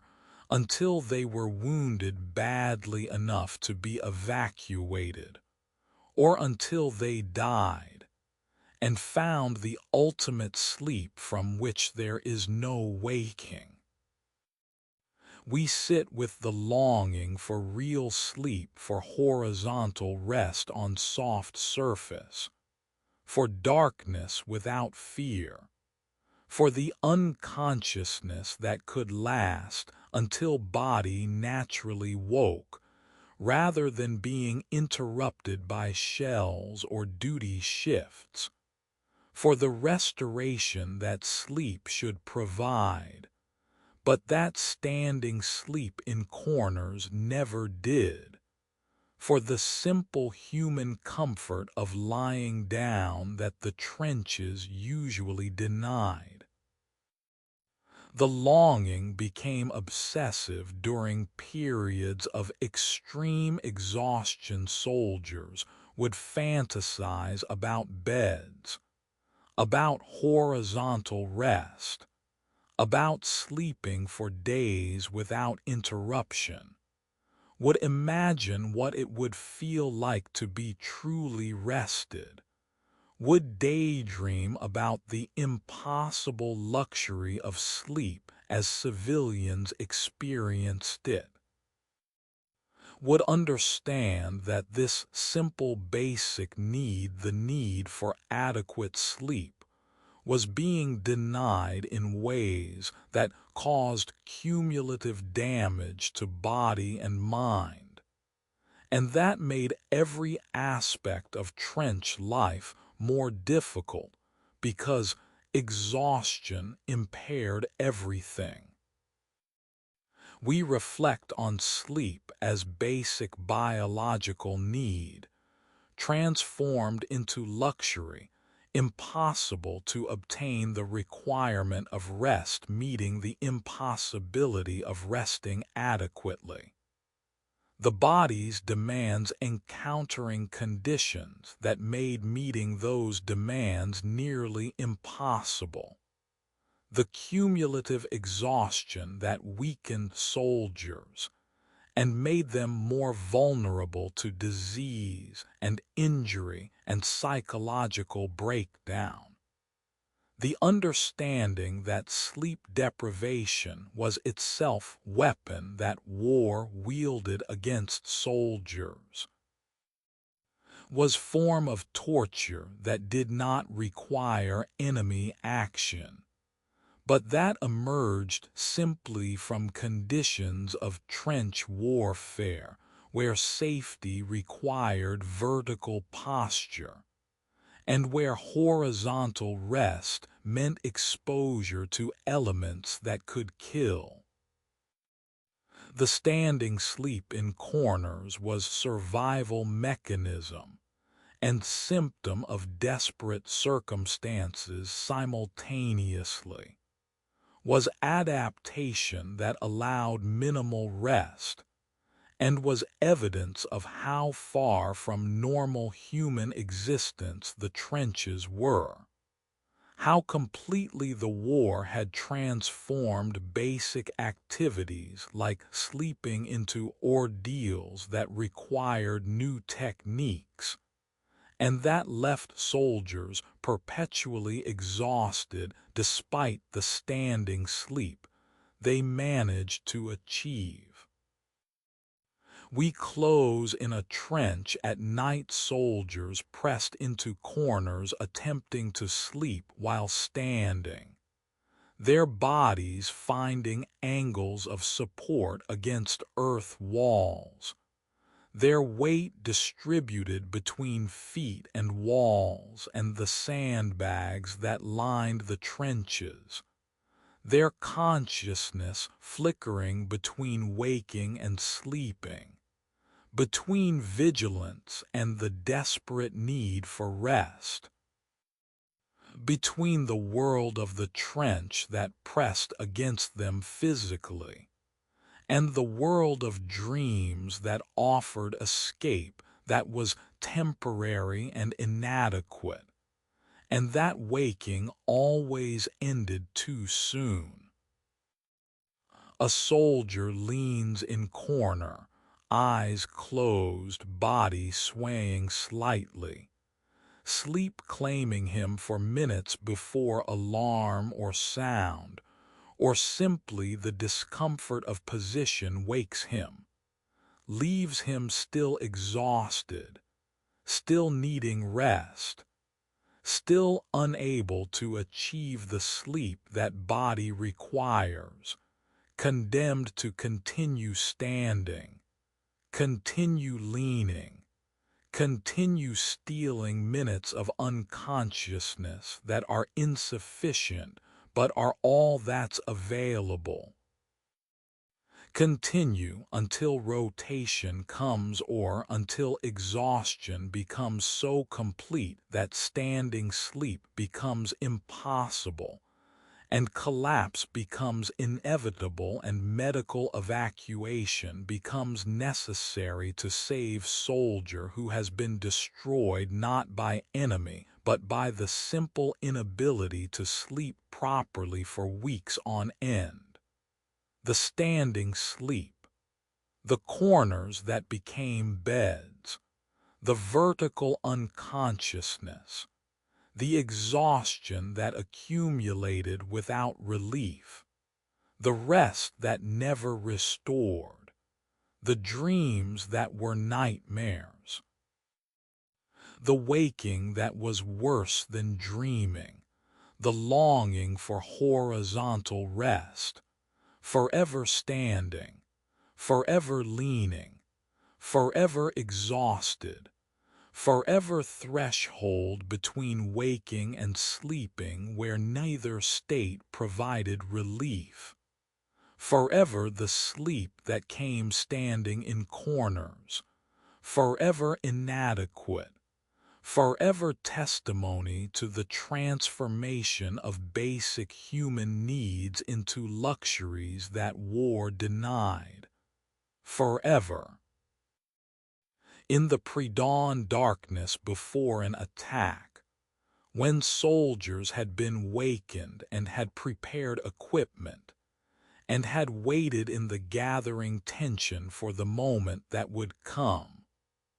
officers would prepare the whistle's small metal instruments that would produce the signal that would mark the moment when soldiers would climb from the relative safety of trenches into the absolute danger of no man's land.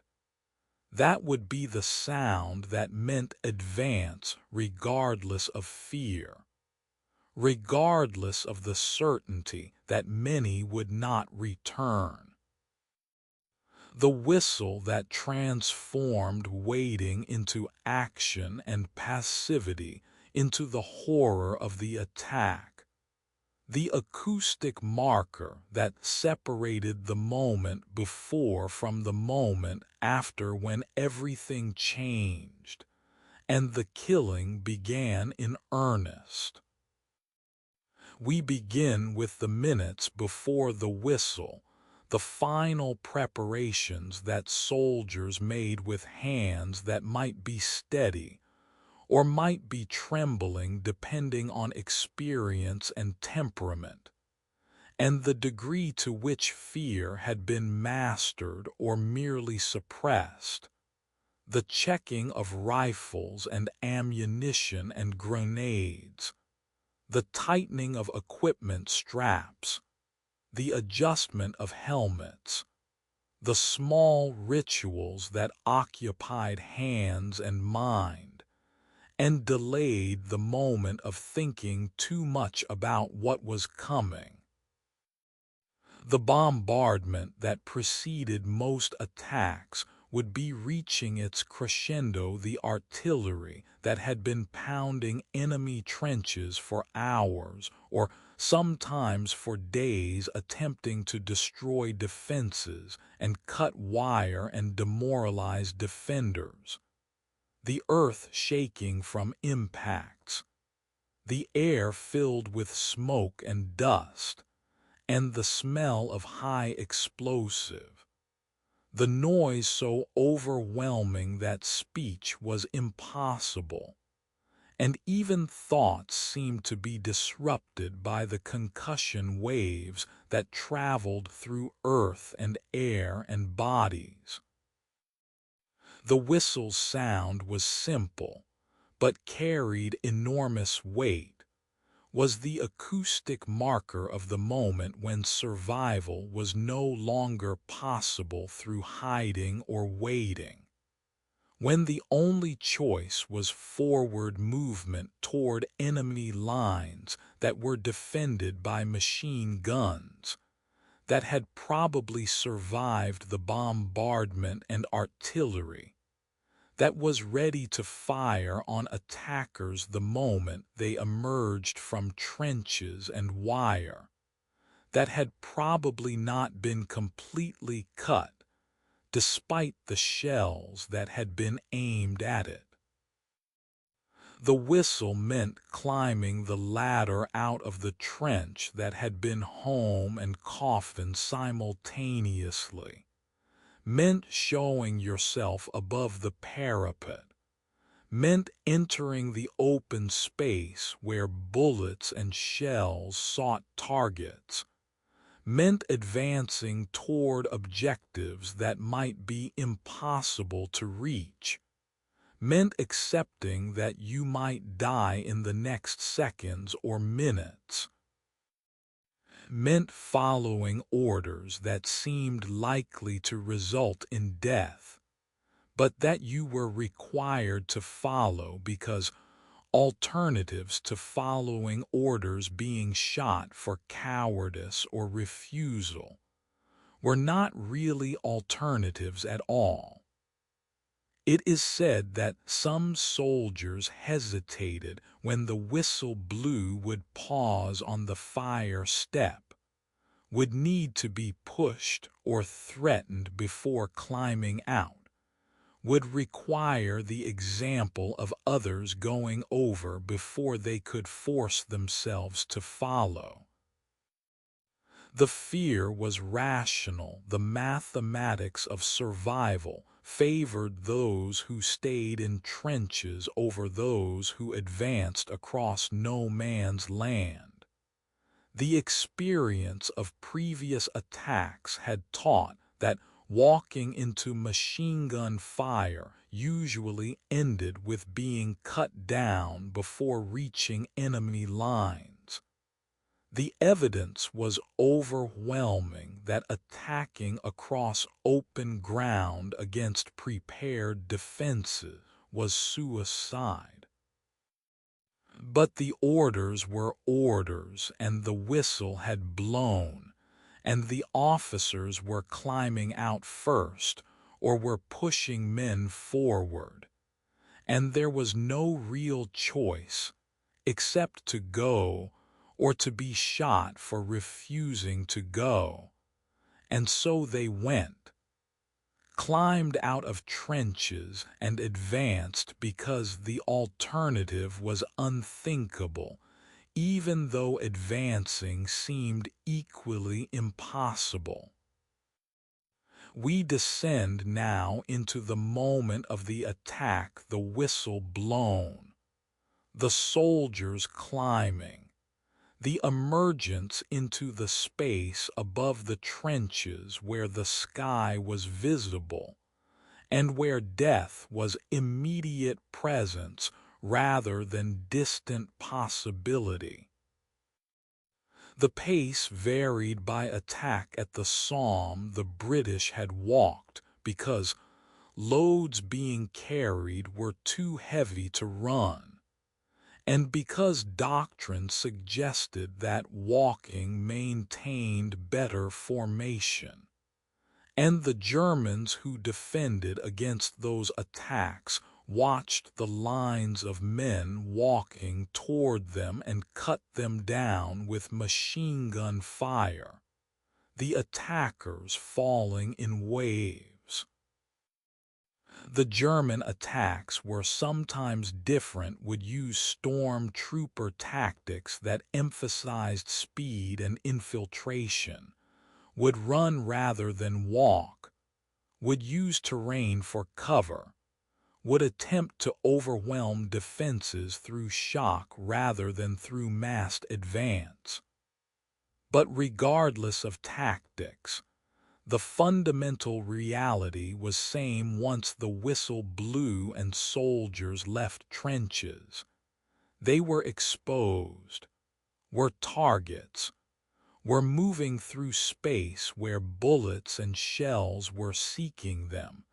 and where survival was primarily luck rather than skill. The first steps into no man's land were when casualties were heaviest, was when attackers were most concentrated,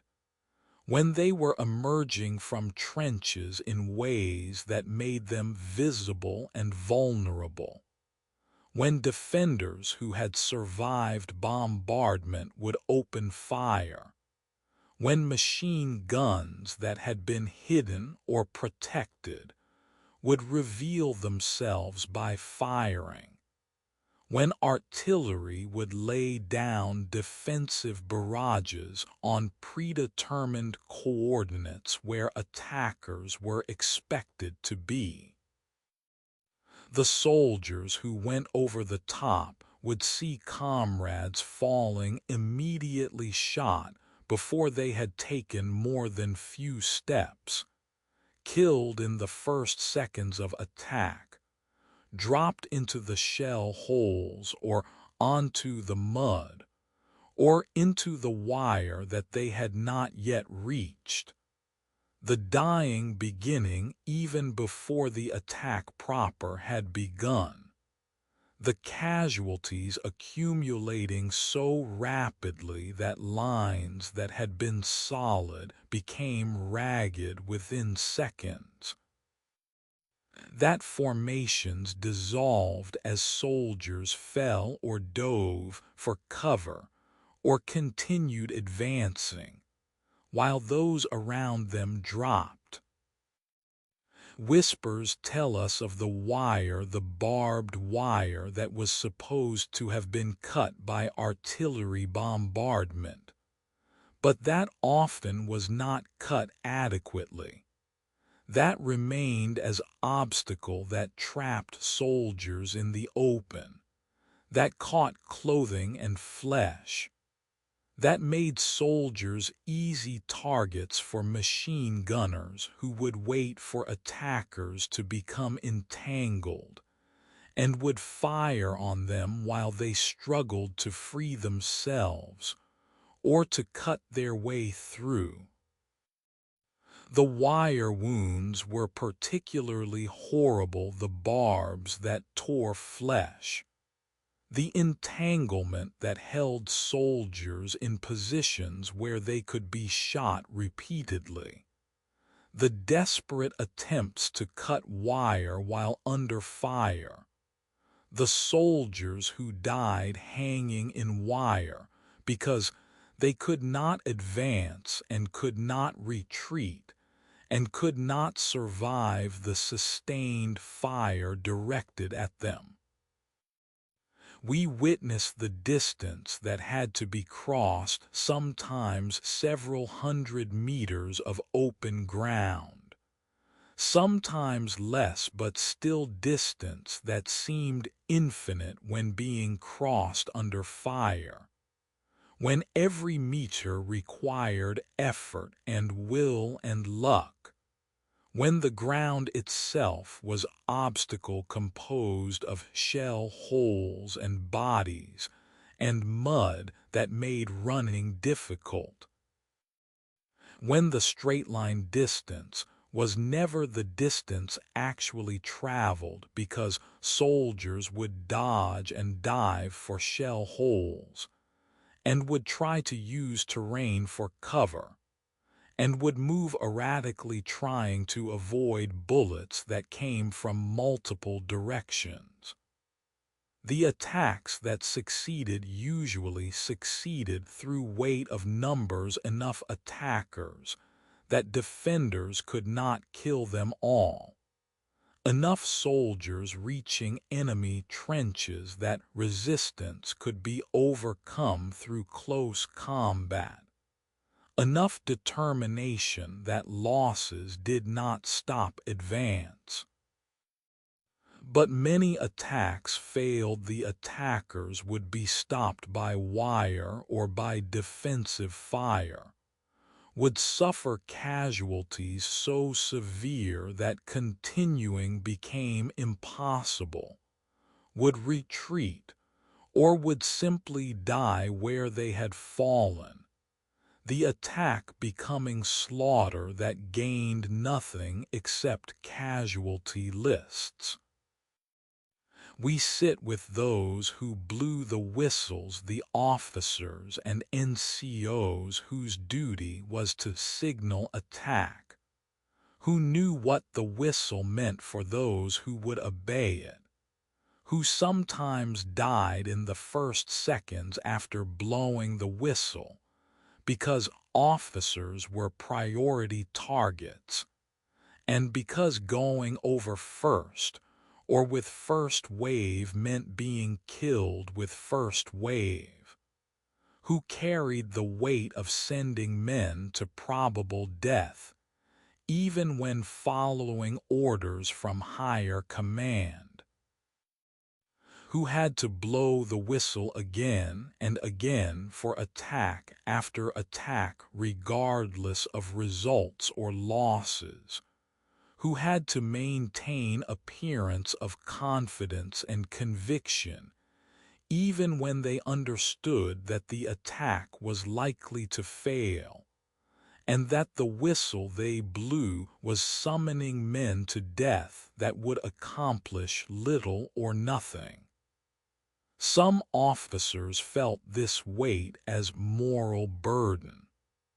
Others had become numb or had convinced themselves that the attacks were necessary.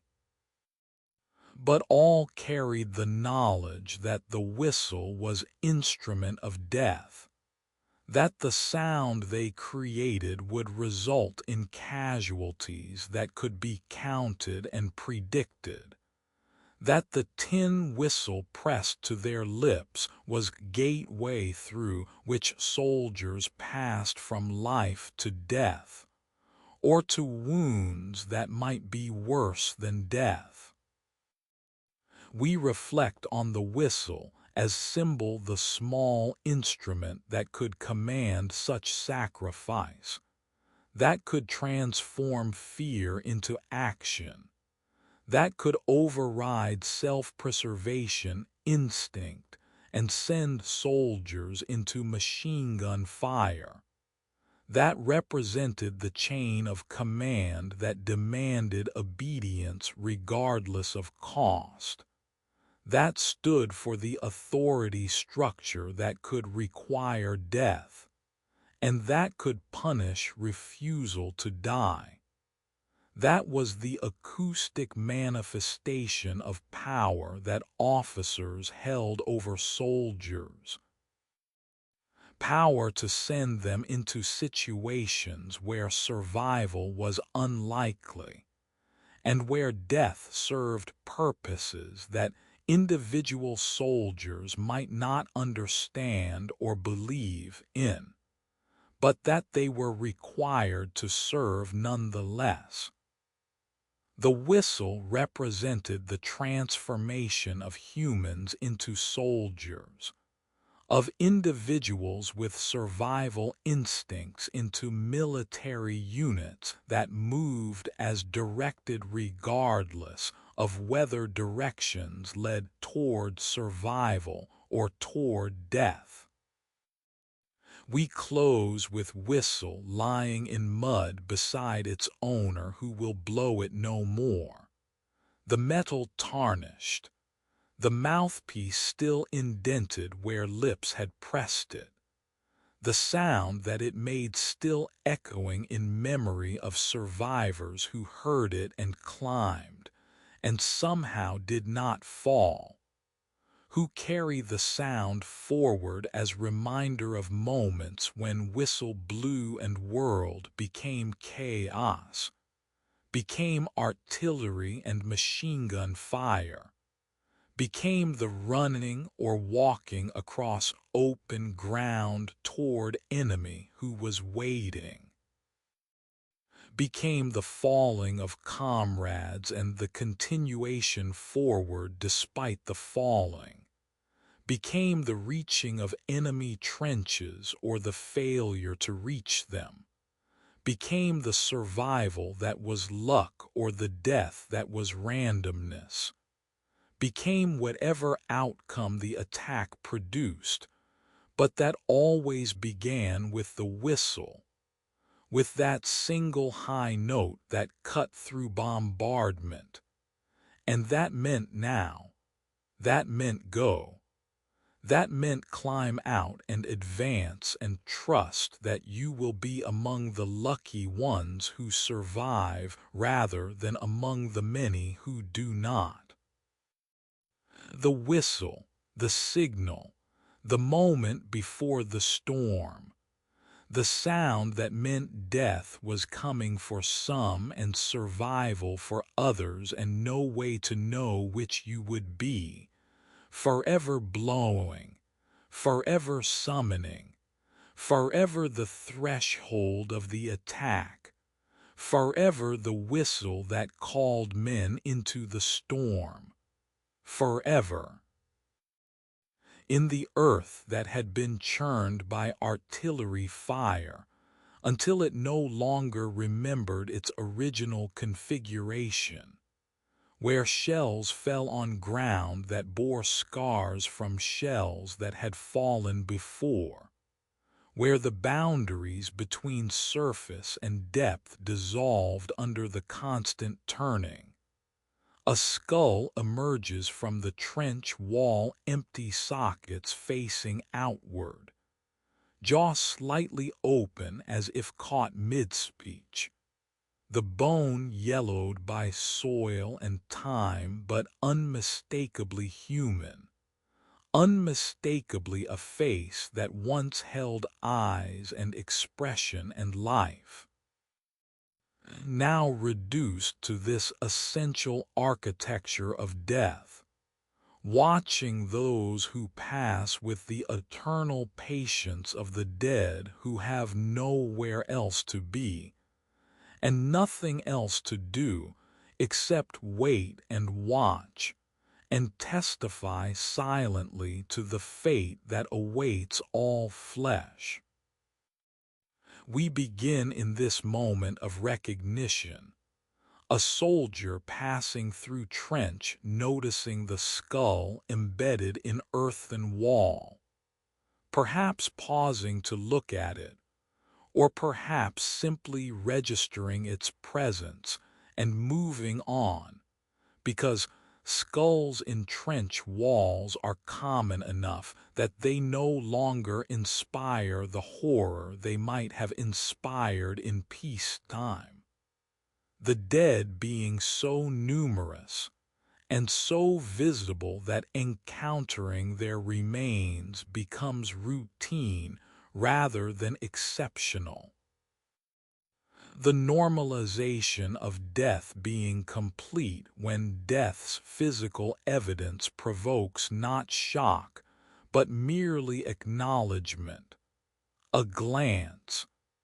a continuation of whatever task was being performed before the skull was noticed.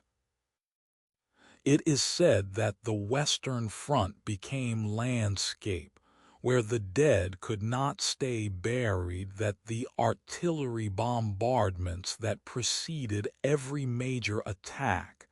and many minor ones, churned the earth to depths of several meters, turning soil that had been compacted by time and gravity and the weight of seasons into loose aggregation that mixed surface with subsurface, that brought to light what had been covered, that destroyed the shallow graves where bodies had been hastily interred during lulls in fighting, or where they had been buried by shell impacts that had killed them. The earth refusing to keep its dead not through malice, but through the simple mechanical reality that explosions moved dirt, and that moved dirt revealed what it had contained. The soldiers who had been buried quickly wrapped in blankets or in nothing, interred in shell holes or in trenches whose walls had collapsed, marked with wooden crosses, or with helmets hung on rifles stuck into ground, or with no markers at all because time did not permit ceremony. These soldiers would surface weeks or months or years later when bombardments reached depths where their bodies lay, would appear suddenly in the walls of new trenches or in the lips of new craters,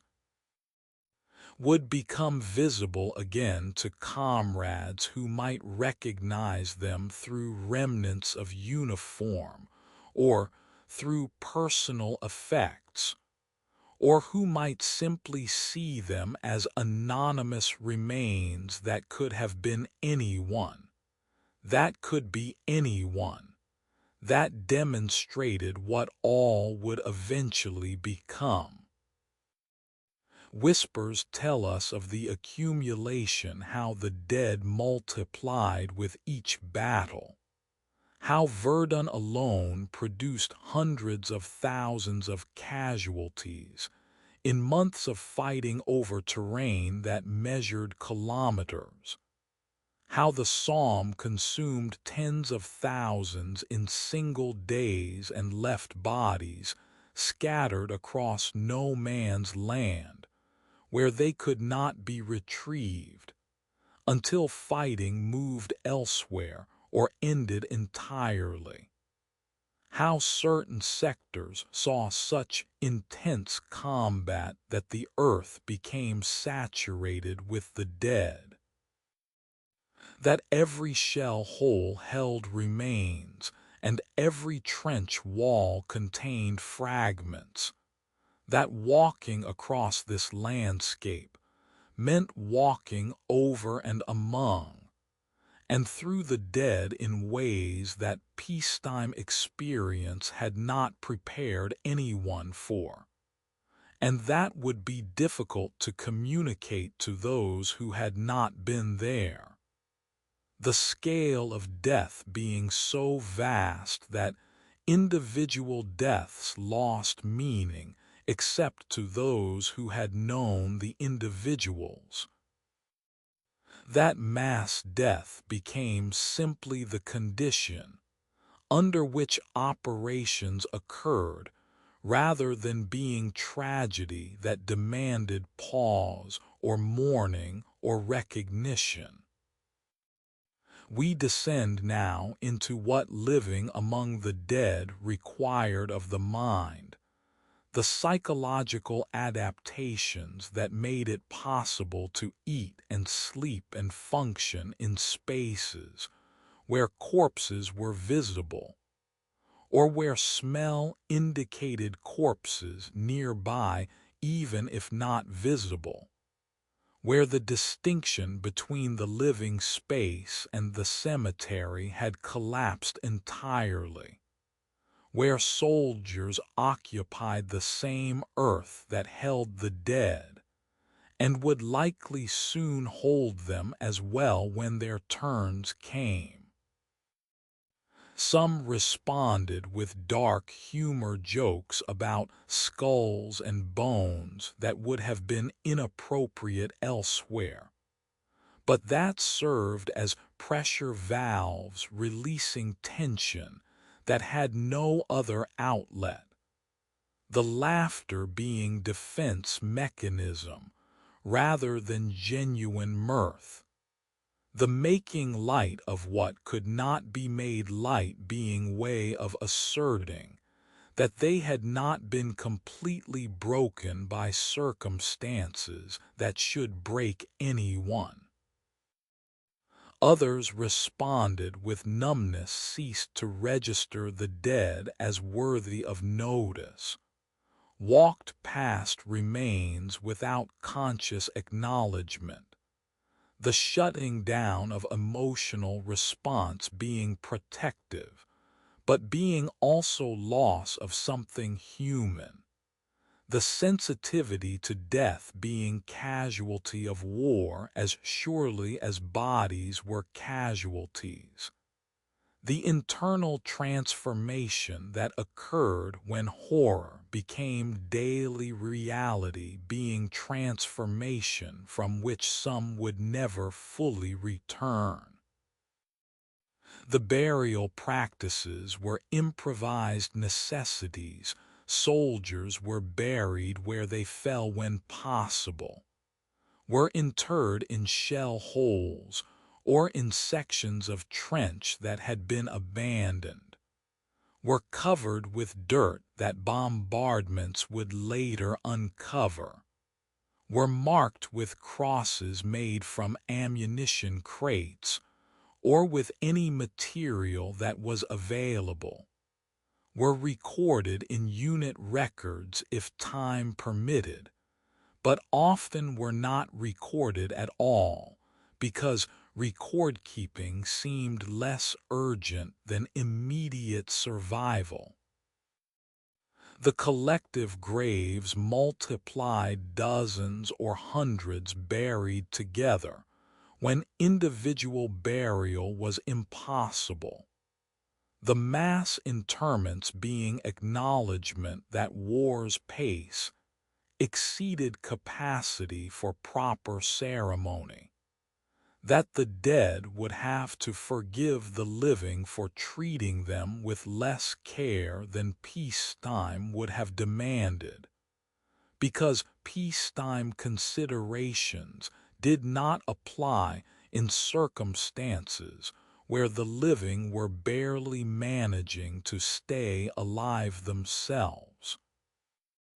The markers that were placed wooden crosses inscribed with names or with unknown soldier, or with nothing at all were themselves vulnerable to destruction, would be obliterated by shells, would rot, or would be used as firewood when other fuel was unavailable,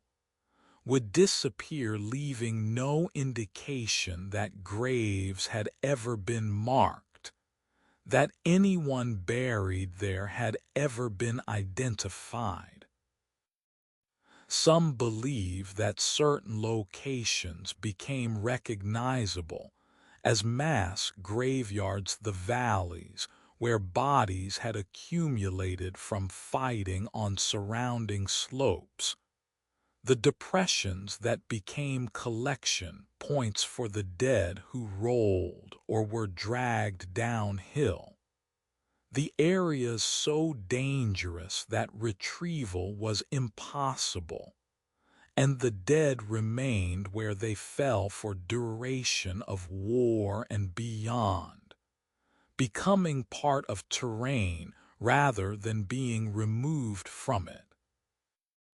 The landscape itself becoming memorial though unmarked and unrecognized, except by those who had been there, and who knew what the ground contained.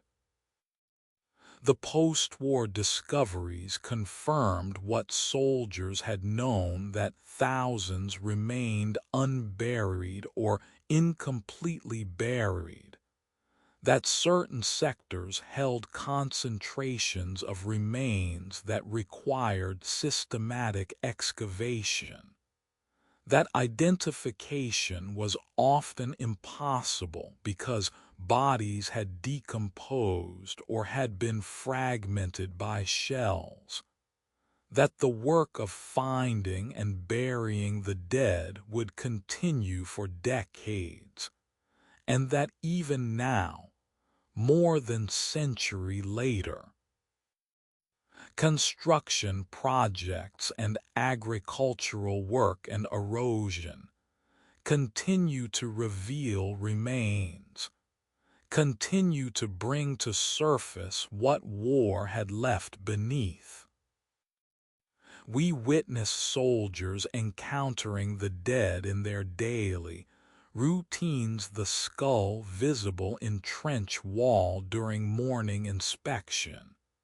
the bones discovered when digging new positions or when deepening existing trenches to provide more protection from shells,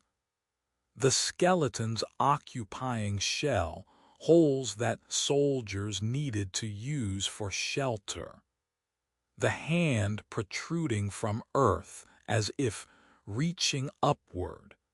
the boot containing foot bones emerging from collapsed dugout wall. The constant confrontation with death in physical form rather than in abstract. The reactions varied. Some soldiers would bury remains when possible, would cover exposed bones with dirt, or would move them to less visible locations, the small acts of respect being what they could manage even when proper burial was impossible. Others would simply step over or around remains without particular concern,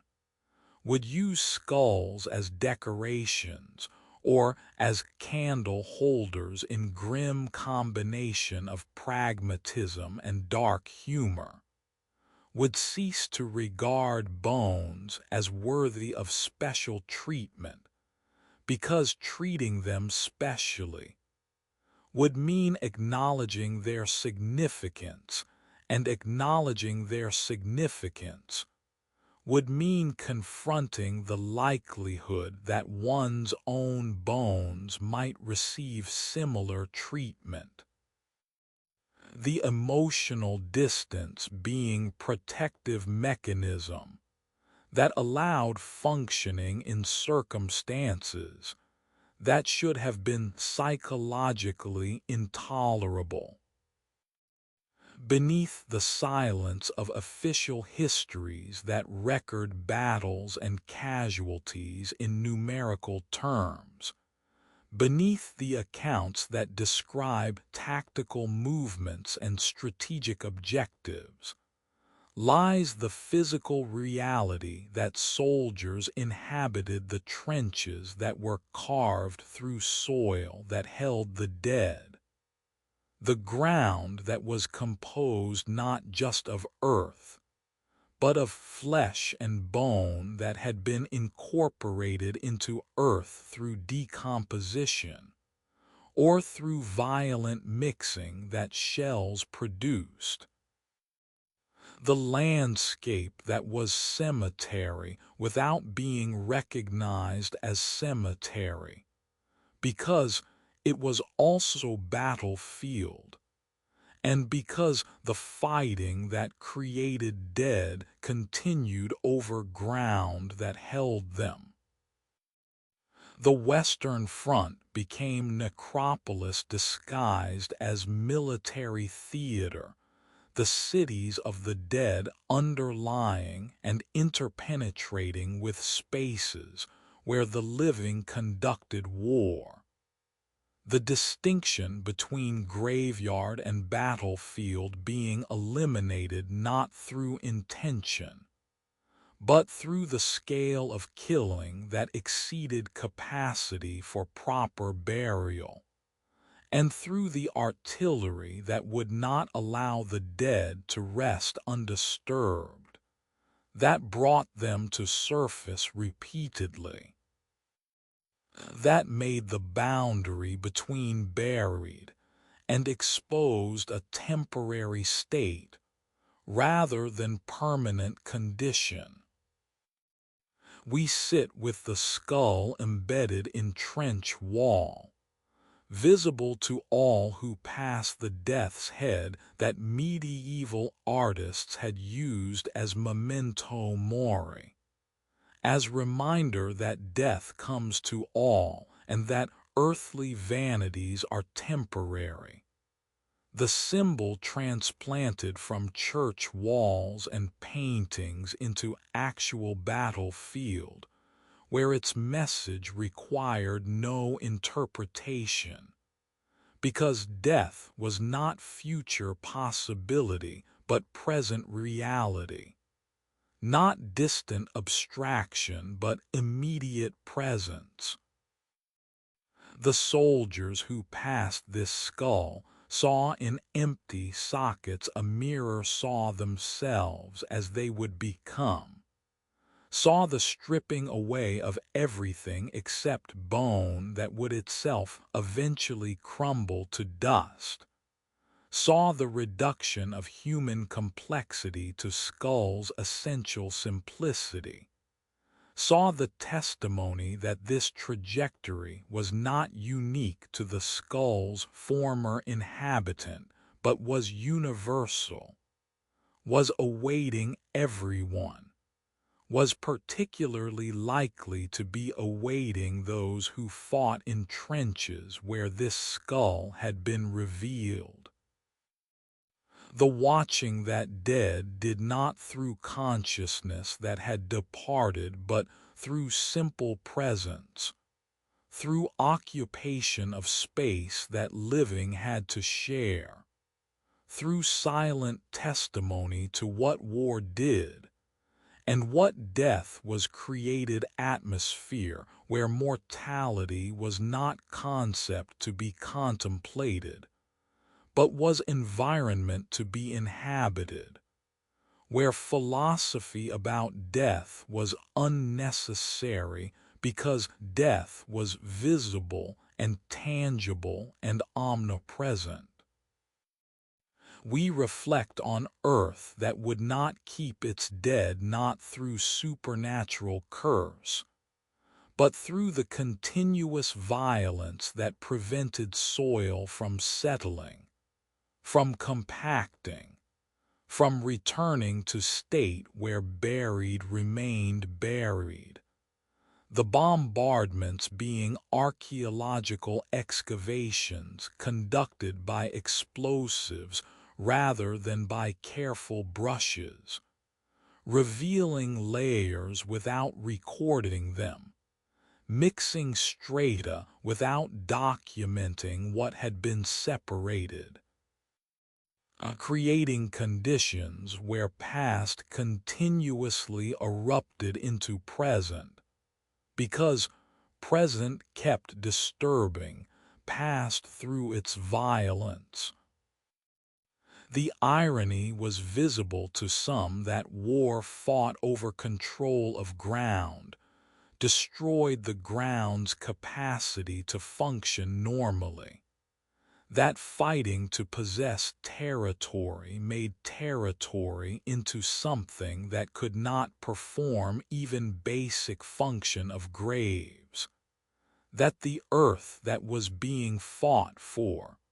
was being rendered uninhabitable not just for the living, but even for the dead who should have been beyond disturbance. The paradox of military operations that destroyed what they were supposedly protecting being evident in ground that could no longer keep its dead covered. We close as evening light illuminates the skull in trench wall, the bone catching last rays of sun before darkness comes, the hollow sockets seeming almost alive in play of light and shadow, the jaw's slight openness suggesting speech that will never come, the silence of the skull being more eloquent than words, because silence contains everything that cannot be said about war and death, and the reduction of humans to bones. The soldiers who pass in evening do not stop, have tasks to complete, have duties that do not pause for contemplation of mortality that they already understand too well, have learned that the dead cannot be fled from or hidden from or ignored into non-existence, but can only be acknowledged and accepted as permanent companions, as those who watch from trench walls and from shell holes and from no man's land, as those who have crossed threshold that the living have not yet crossed but will cross, as those who wait without impatience because patience is all they have, as those who testify without speaking because their presence speaks adequately. The skull remains embedded. The earth continues turning. The bombardments continue falling. The dead continue surfacing and being reburied and surfacing again in eternal cycle. The threshold between burial and exposure persists as temporary state. And somewhere in the darkness, the skull watches still, forever patient, forever present, forever testimony, forever the memento mori that needs no inscription because its message is written in bone. Forever the face without face watching the living who pass. Forever the reminder that this earth will not keep its dead because the war will not let the earth rest. forever the skull unearthed by the next bombardment, waiting to be buried again, waiting to surface again, waiting in the cycle that has no end. Forever watching, forever waiting, forever the threshold, forever the witness, forever the death that will not stay hidden, forever the earth that will not keep its secrets, forever the bones that rise to surface, forever the skull that grins its eternal grin, hollow and knowing, terrible and true. Forever. On the 11th hour of the 11th day of the 11th month, numbers that aligned like sacred geometry, like a spell spoken 3 times to make it binding, like the universe marking this moment as threshold between ages. The guns fell silent. Not gradually, not with the slow diminishment of storm passing beyond horizon, but suddenly, as if sound itself had been severed by invisible blade, as if the thunder that had rolled continuously across the Western Front for 4 years and 3 months had been commanded to cease, and had obeyed instantly, leaving in its wake a silence so profound, so complete, so utterly alien after years of continuous noise that soldiers standing in trenches did not immediately trust it, could not believe that this absence was real rather than pause before resumption, stood listening to the quiet as if it were sound they had never encountered before,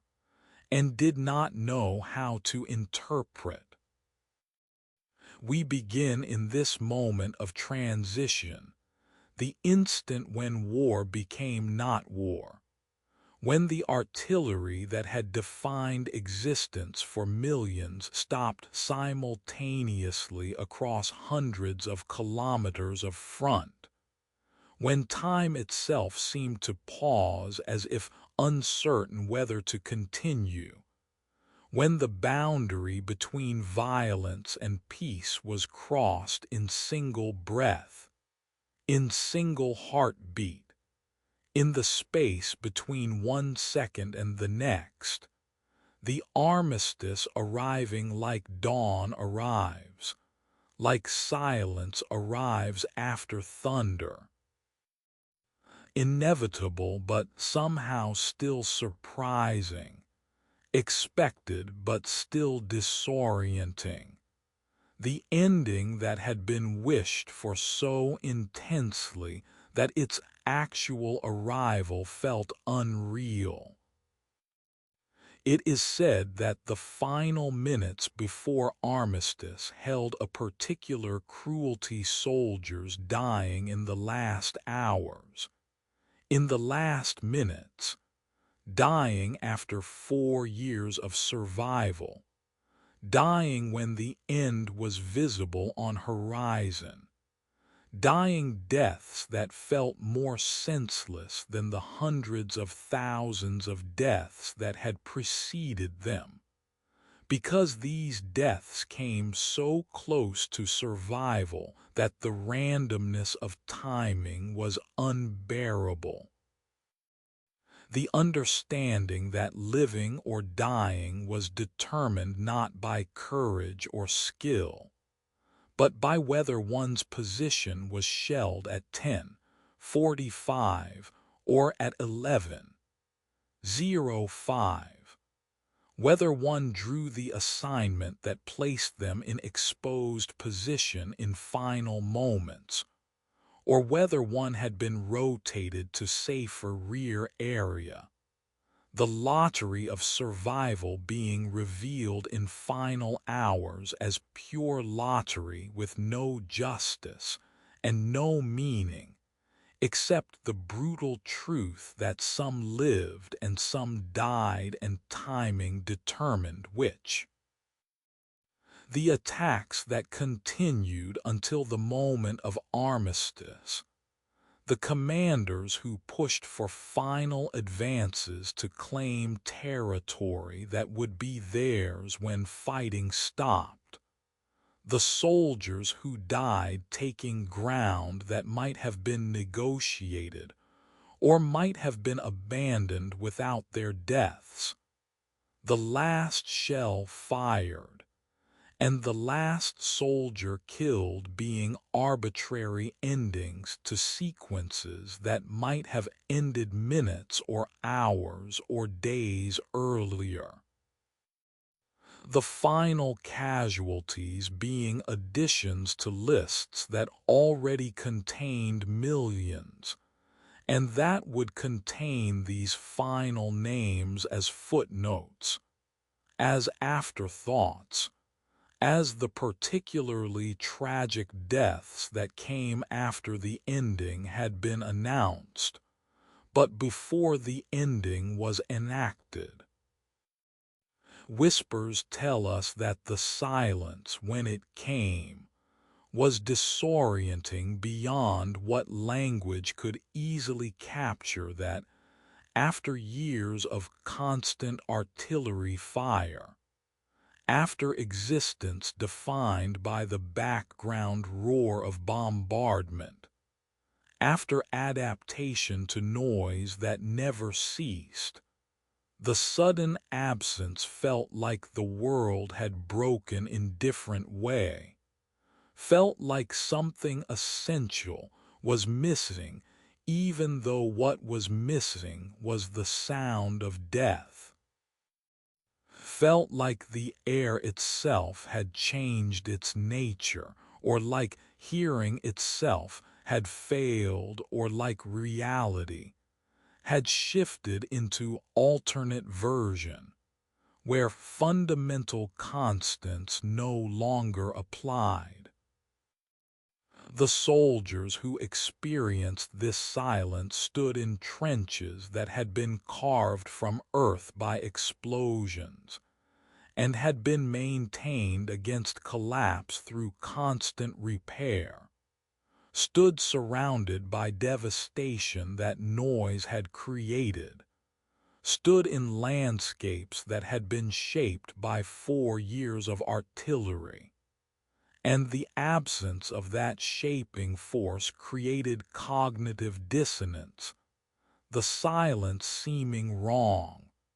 seeming impossible,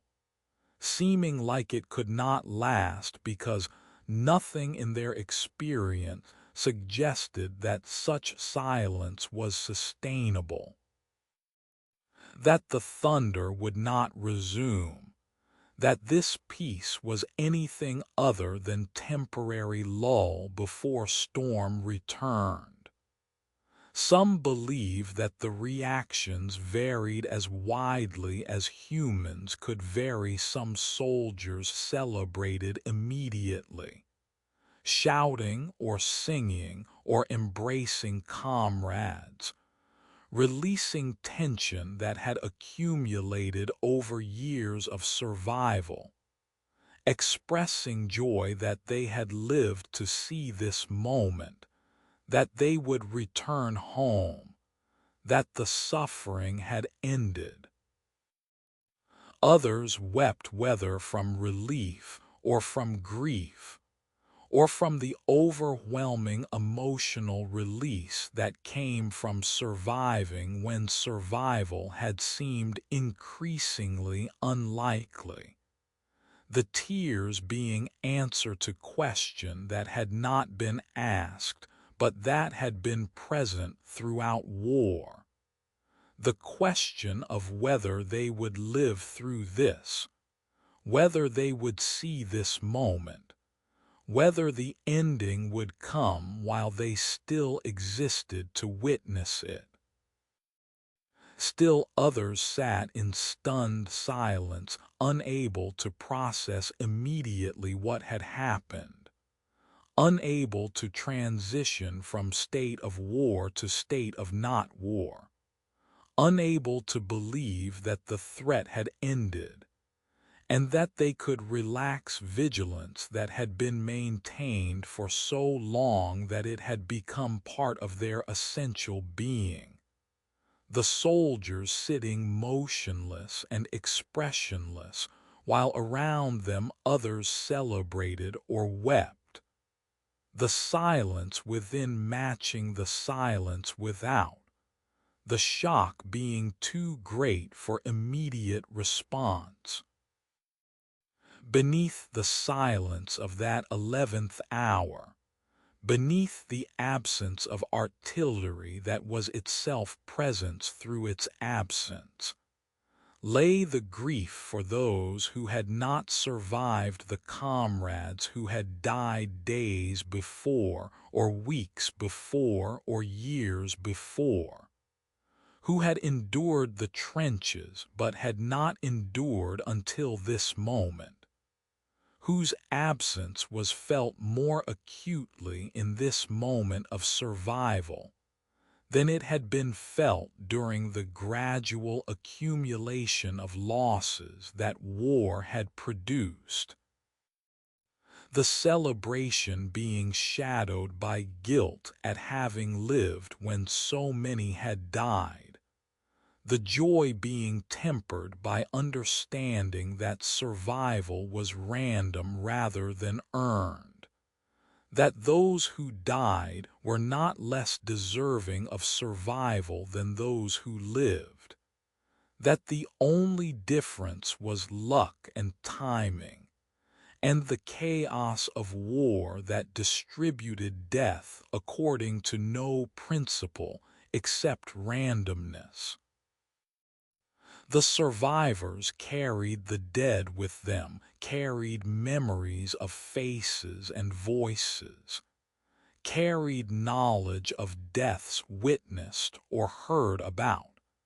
carried responsibility of remembering those who would not be remembered except by those who had known them, carried weight of continuing to live when others could not. We descend now into the strange interlude that followed the silent soldiers from both sides emerging from trenches that had faced each other across no man's land, sometimes cautiously and sometimes eagerly, meeting in the space that had been death ground for 4 years, looking at each other and recognizing shared relief and shared trauma, understanding that the enemy had suffered similarly, even if ideologies and nationalisms had insisted that suffering was different,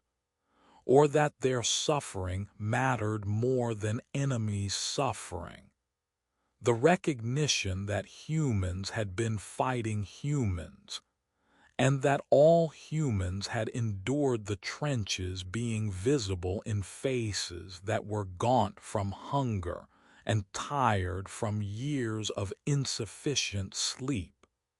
and marked by experiences that no peacetime face would show.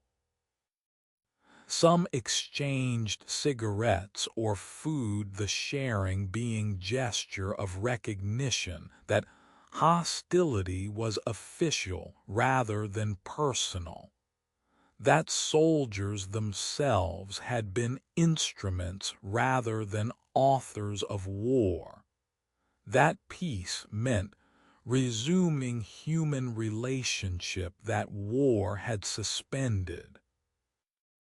Some spoke in broken fragments of each other's languages, the communication being halting, but being sufficient to convey meanings that transcended words. The understanding that passed between former enemies being understanding that they had survived together, even though they had been trying to kill each other. That survival created bond that superseded the boundaries that nations had drawn. The return began in those first hours, the movement away from front lines toward rear areas, the journey that some had imagined for years beginning as reality rather than as fantasy. The slow procession of soldiers walking away from trenches that had been homes and prisons simultaneously, leaving behind the landscape that had been their entire world for months or years, carrying with them the physical wounds that were visible and the psychological wounds that were not yet fully visible even to those who carried them. The gas-damaged lungs that would cause suffering for decades, the missing limbs that would mark them as veterans forever, the memories that would not leave, the nightmares that would begin when sleep came, the knowledge of what they had experienced, and the certainty that those who had not been in trenches could never fully understand no matter how thoroughly it was explained. The gap between experience and description being unbridgeable. The war being something that lived in bodies and minds, rather than being something that could be adequately conveyed through words.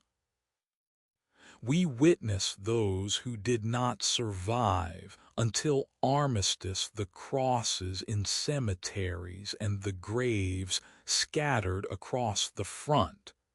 and the bodies that were never found or never identified. The final casualty lists that included names of men who died on November 11, but before 11 a.m., the soldiers whose timing was wrong by minutes or by hours, whose deaths felt particularly cruel because they came so close to survival that it seemed that fate was mocking them, or that randomness was revealing itself as the only principle governing who lived and who died. The families who would receive notifications that soldiers had died on the day the war ended would understand that their losses came at the threshold, that their soldiers almost survived, that the margin between life and death was measured in minutes or in the random targeting of shells, or in decisions made by officers who did not know that armistice was hours away. The particular tragedy of these deaths being that they felt avoidable in ways that earlier deaths did not. Even though all deaths were equally final and equally random, and equally tragic to those who grieved. We sit with a soldier standing in trench in the silence, hearing birds for the first time in years, hearing their songs that had been inaudible beneath artillery, listening to sounds of life rather than sounds of death, trying to comprehend that he has survived, that the war is ending, that he will return home, that the nightmare that has defined his existence for years is concluding, that he will have future beyond the trenches, that he is one of the lucky ones who lived when so many died. But he also understands that the silence is not peace, that the guns have stopped, but the war continues inside him, that what he has experienced cannot be left in the trenches like abandoned equipment, that memories will travel with him, will inhabit his dreams, will intrude into moments of peace, will mark him forever as someone who has been to the trenches and who has returned, but who has not returned unchanged, who carries the war internally even as external war has ended. The silence holds both relief and dread, relief that the shells have stopped and dread about what comes next, relief at survival and dread about whether survival is gift or burden, relief that the war is over and dread that the war will never be over for those who fought it. We reflect on endings as thresholds rather than as conclusions, the armistice marking transition between war and not war, but not marking transition between trauma and healing, between experience and forgetting, between soldier and civilian. The crossing of this threshold being beginning of different struggle to reintegrate into societies that had not experienced trenches, to resume lives that had been interrupted, to find meaning or purpose in existence that war had made absurd, to live with bodies that had been damaged and minds that had been marked and memories that would not fade, the ending being also beginning, the survival being both gift and burden, the silence after thunder being its own kind of thunder, the absence being presence, the peace being its own form of war. We close as twilight settles over the trenches, the soldier still standing in the silence, the birds still singing, the absence of shells still feeling unnatural,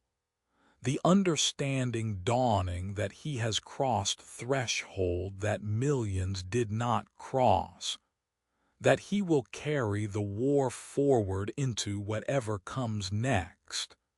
that the armistice has ended the fighting but has not ended the experience of fighting, that the silence is real but temporary because the thunder will continue in memory and in dreams, that he is survivor but survival is complicated, that he is going home but home is no longer place he left because he is no longer person who left it. The silence holds him. The threshold stands before him. The war ends and continues simultaneously. And somewhere in the space between the last shell fired and the first moment of peace, between the thunder that was and the silence that is, the armistice arrives like dawn after endless night, like breath after drowning, like silence after thunder, profound and disorienting and real and unreal, ending and beginning, gift and burden, peace and continuation of war by other means. Forever silent, forever thundering, forever the threshold, forever the 11th hour, Forever the moment when guns stopped but war continued. Forever the armistice that came like silence after thunder. Forever the ending that was also beginning. Forever the peace that was not peace. Forever the survival that had to be lived with. Forever the silence. Forever.